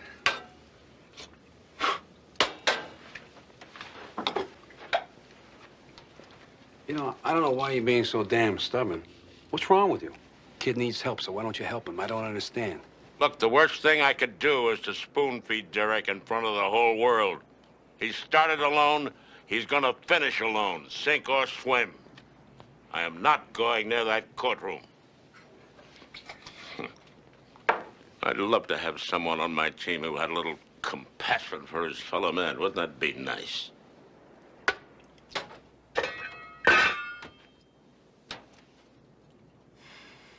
To sum up, Mr. Wilder, the officer shoved you against your car with enough force to give you abrasions and contusions, yes? That's correct. And isn't it true that he shoved you down?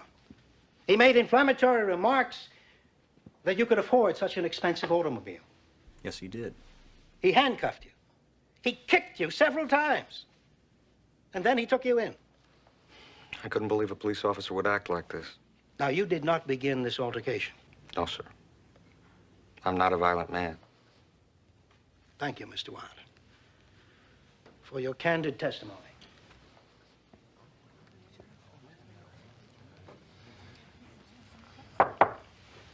Your witness.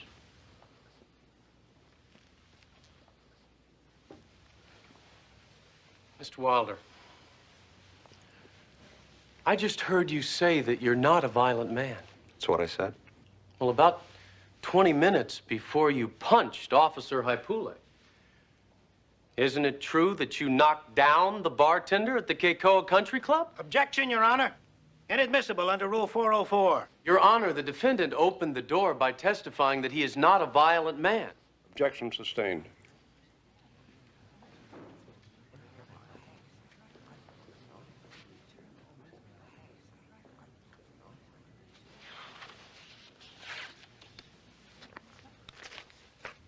Mr. Wilder, you tell us that you're not a violent man. But isn't it true? Isn't it true, Mr. Wilder, that 3 years ago on Maui you were convicted for brandishing a dangerous weapon? Counsel, are you deaf? I just ruled this type of evidence inadmissible. Judge Colella, I am only trying to establish a pattern of violent behavior on the part of the defendant. Well, as far as I'm concerned, it's prosecutorial misconduct. And I'm going to dismiss this case with prejudice. Look, if it had been my fault, if I hadn't given it 100%, I would be the first to admit it. But I ended up with a lying witness and a judge who hated me on sight.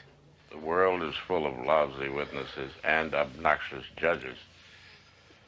There were no legitimate grounds for a mistrial, none. Oh, there were grounds, Derek. Whether Judge Colella should have done it is a little questionable, but the fact is, after he ruled the first time, you should have approached the bench with an offer of proof.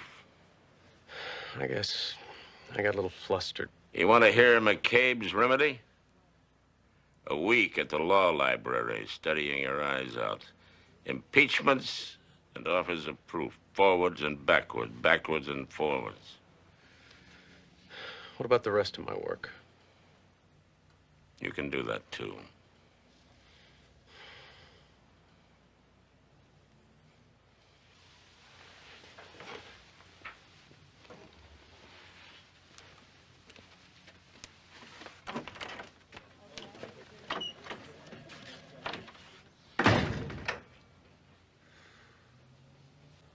Sergeant Darkowski. What? Sergeant Dalkowski used to be my drill instructor. Until now, I thought he was the hardest man I know. You think I'm being too tough on him? Sure do. Let me tell you something, Jake. I chose Derek Mitchell for my assistant because I thought he had more potential than any young person I've met in years. But I want him to realize that he has to work for every damn thing he gets in life. There are no free rides because his father's a governor and he comes from a wealthy family. Does he ever ask you for a free ride? No. But sometimes he tends to slide across the surface. And I want him to dig. I want him to dig until his knuckles bleed. My opinion's worth anything. I bet that bartender got paid to lie. I'll bet you a steak dinner I can nail him on perjury and get the SOB that bribed him to. Mr. McCabe. Yes? Sorry to interrupt, Mr. McCabe, but there's someone to see you, and she says it's urgent.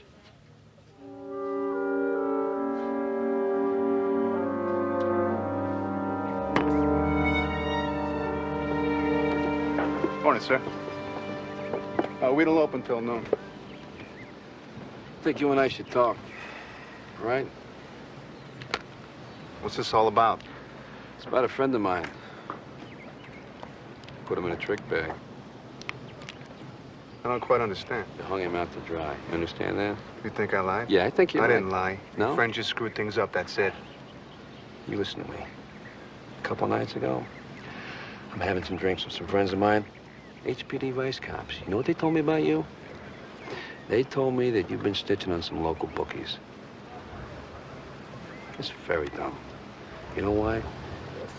They find out, they're gonna come find you and break your back. It's funny. You're a real sweetheart, aren't you? Yeah, well, I try. Try. Now, won't you tell me how much Wilder paid you to lie? Look, I can't help you, you know that. All right. Who are you calling, your wife? You're funny, too, huh? Call my bookie, if you don't mind, do you? Look, hang up the phone.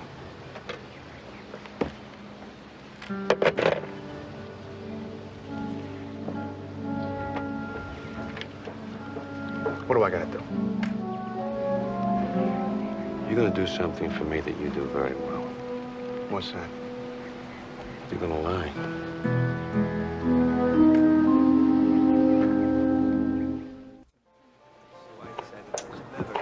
Here you go. What'll it be, Mr. Wilder, the usual? Yeah, make it a double.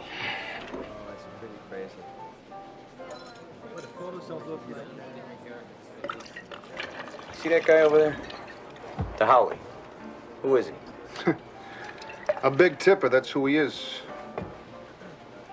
I hear he's a money guy from L.A. Been coming here all week for lunch. One day it's the Canadians, next it's boys from the Rising Sun. What's his name? And we'll take a look. There's an article on him in today's business section. His name's Gary Sherman.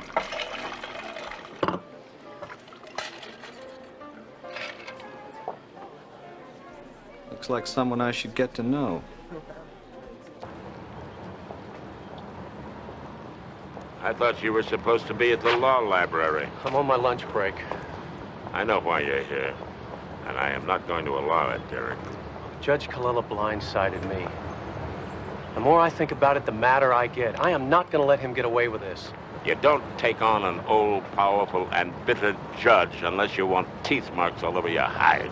I cannot just sit back and do nothing. Well, you are going to do something. You're going to go study at the law library. So next time you're in court, even if the roof's caving in, you won't get flustered. Thanks, Mr. McCabe. Thanks a lot for your support.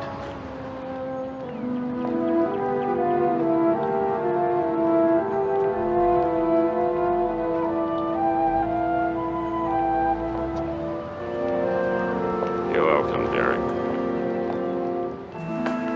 43 floors, huh? Pretty ambitious undertaking. Well, we're having some problems with the skylight, but it's gonna happen. See this? This is what I was saying to you. See the rust? You've probably got this on these pipes from here all the way down to the ground. You're in paradise. Everything rusts here. And in Miami, and in Los Angeles, and in Hong Kong. You get rust if you let it sit too long. See, this is no good. Oh, come on, man. I got 2 other hotels for collateral, each worth $100 million. You barred to the hilt on those. I also know that they're about 40% vacant. Let me be blunt, Gary. Can I call you Gary? Sure. I'm a good person to know. I can get you anything you want on this island. And I also happen to be a damn good risk. Jackson, I'm not saying you're not a good risk. What I am saying is that right now, I've got a couple of situations that are a lot healthier than yours. That's all. Oh, well, then I take it you'll be hanging around for a while. Probably till Sunday, yeah. Did you say your family was with you? No, they couldn't make it this Well, time. how about letting me buy you dinner tonight, huh? Come on, just to say aloha? Free meal, how can I refuse? You bet. All right. Hi, Ralph. Jason. Can you spare me about 5 minutes? Well, I've got a lunch. Oh, well, I'll make it fast. I just wanted to thank you. Well, for what? For pinning young Derek Mitchell's ears back. I'm afraid I don't understand. Oh, the boy has a lot of potential. I saw that in him right away, but he's got a lot to learn before he becomes a competent lawyer. Now, it's good to remind him of that every once in a while. Yes, I know what you mean, Jason. Young people today are different than we were. They expect everything to be handed to them. They don't want to do a damn bit of work. Well, I've got to run. Yeah. Ralph? I just couldn't help noticing that, well, you look like you're under some kind of stress. I'm fine, Jason, really. What about the family? Everything's fine. Believe me. Oh, well, good. Good, Ralph. That's good.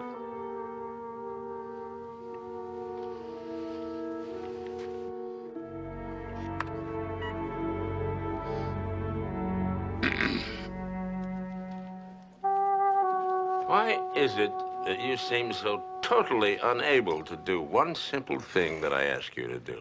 I have already been to the law library. Impeachment. The classic cases. It's all here.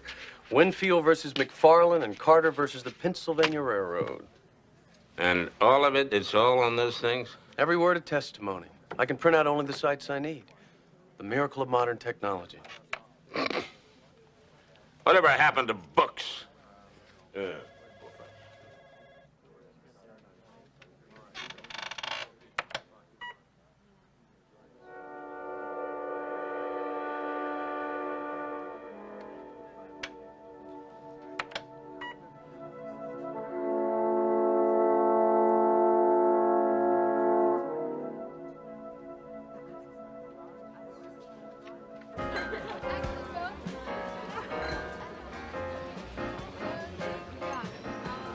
Mr. Sherman?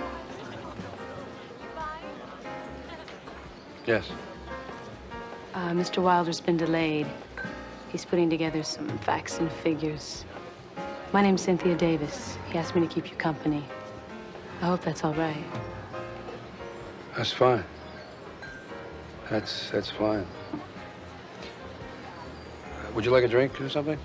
Well, you haven't ordered yet, have you? No, I was waiting for Mr. Wilder. Oh, then I've got a better idea.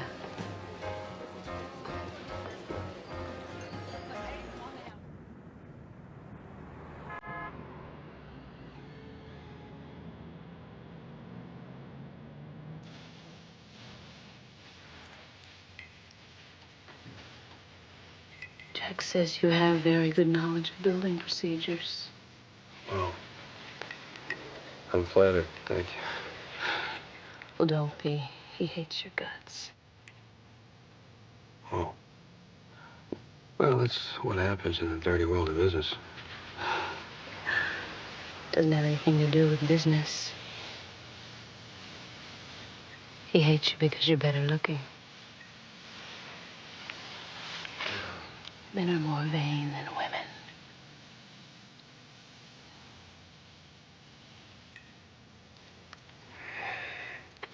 Let's make a toast. Let's toast. Here's to you. So.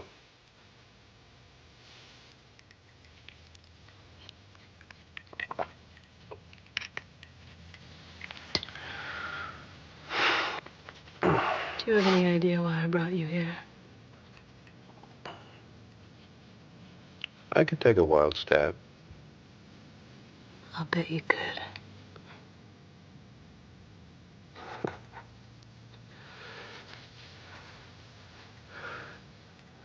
I'm a married man.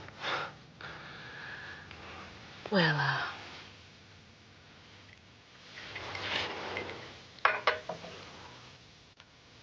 does your wife look anything like this?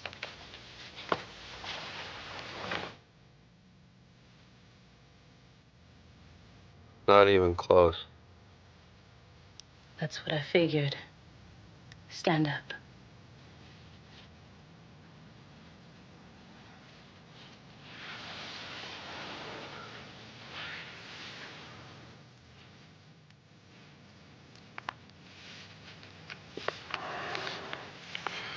If Wilder hates me so much, why is he having you do this? I'm having you do this.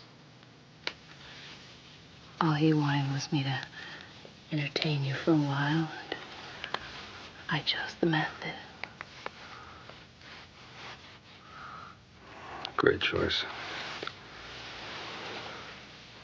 Very good choice. I guess this is what they mean by aloha.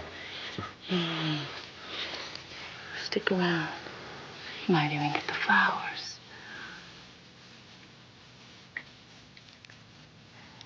Miss Davis? Miss Davis, it's Derek Mitchell. I have to speak to you. Let's not play games, Miss Davis. I know you're in there. Let me in. Yes. Oh, my God. Huh? Who is this guy? I don't know. I've never Who's he, seen your him before. boyfriend? No. Close the door. Just close the door. Get inside. I'm sorry. I'm sorry. Dick, what did you hit me? What's going on in You there? gave me no choice. Listen, you're blowing my cover. You gotta get the hell out of here, okay? I think you broke my nose. I didn't break your nose. I can't talk now. Get out of here. I'll talk to you about it later. Go. You all right? It's your cake.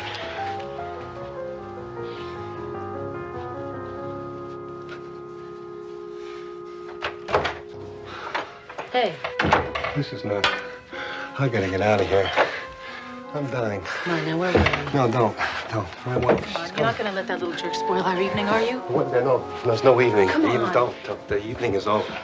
Listen, don't take it personally, but I got a wife and I got a kid, and that's where I should be right now. Well, look, I won't tell if you don't tell. That's good. Nobody tells. Nobody tells. I have to go. Come on. It's been interesting. Fine. Go back to your wife. You probably can handle what I've got anyway, you sorry little mama's boy.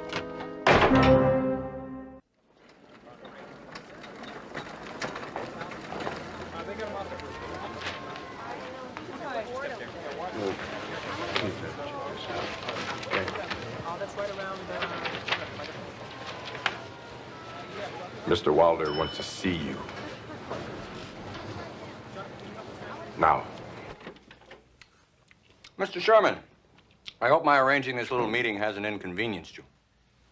Get the feeling I don't have much of a choice. Accept my apologies for standing you up for dinner. I hope you were suitably entertained. Huh?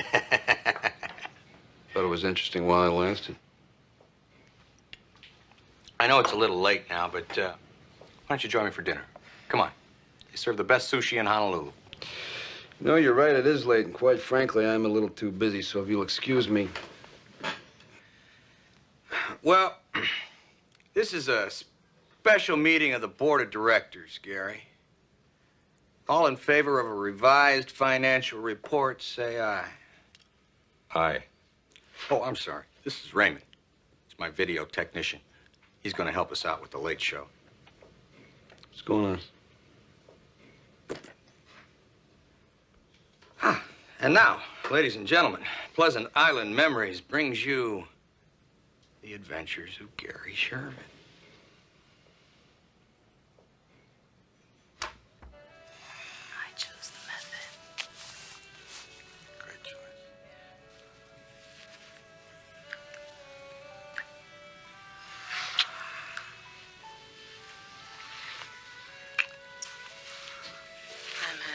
I didn't do anything. Some guy came in and I left after this. Oh, you think any wife in the world would believe that, let alone yours? So, listen up. You arrogant little punk. I need a credit line for $2 million, and you're gonna give it to me. I wouldn't give you a credit line for $200. Then I send copies of this tape to your wife, your daughter, your mother and father, if they're still alive, and every other important person you know. Blackmail. We've come down to that now. Well, times are hard, Kier.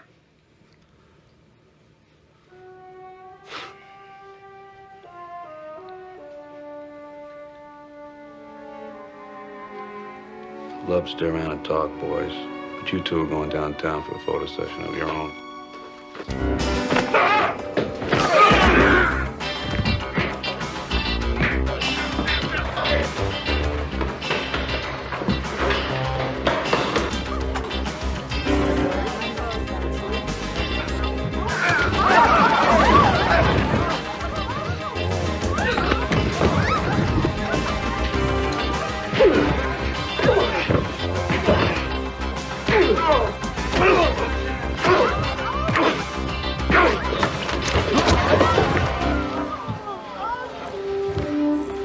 Cuff him and get him out of here. Yes, sir. All right, let's go.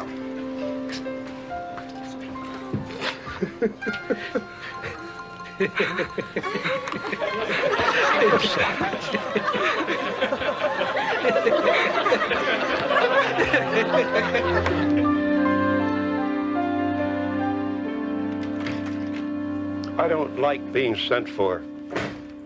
If I didn't have business in this part of town, I would not have come. Well, I'm glad it worked out for you, Ralph. You saved me the trouble of sending a deputy. What are you talking about?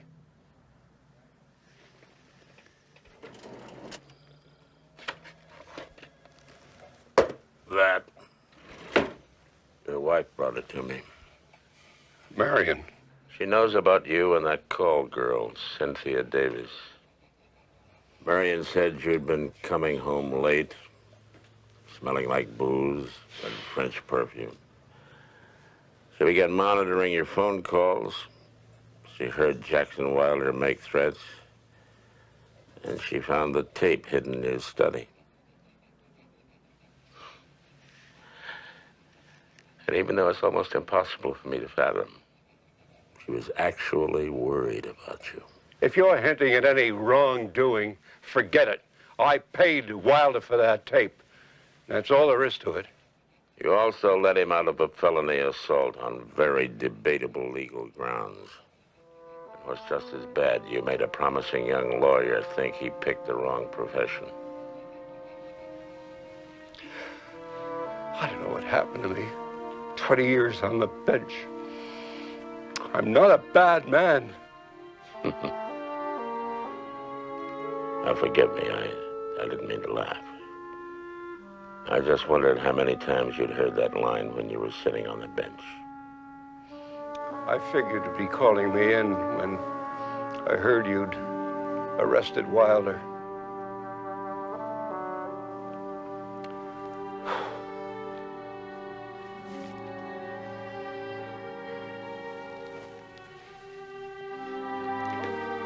The only surprise is that it was Mary that it came from.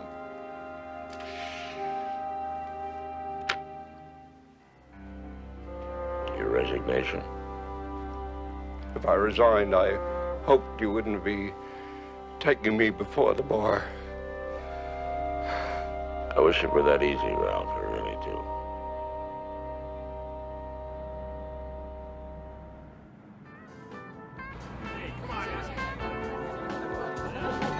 Went to the doctor the other day. Thought I had the Taiwan flu. I filled out the forms and I tried not to breathe the air in the waiting room. There was women and children and old folks too. Some were sneezing, choking, and turning blue. About an hour later, they called my name and said, "Son, what's others can be. He should be ashamed of himself. Look at the way he's wiggling. Oh, it's all right. Look, it's the first time he's relaxed since the trial. Let's get something for him. Honey? And said, tell me just where does it hurt? I said, I lost my job, my wife and girlfriend too. I'm so down in the dumps, I don't know what to do. Said, forget the doctor, got a cure for you. There ain't nothing that a little good loving won't do. You got the blues, the 24-hour blues. You got the blues. You got the blues, the 24-hour blues. You got the blues. Yeah. No need to call my next of kin. Don't need no doctor when the nurse is in. Got nothing to lose but the 24-hour blues.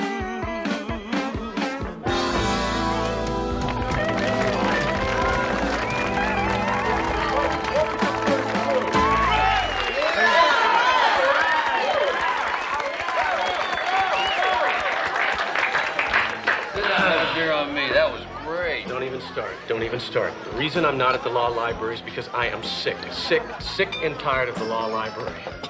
I'll tell you something else, Mr. McCabe. I wanted to major in music. My father wanted me to be an attorney. Guess which one was right?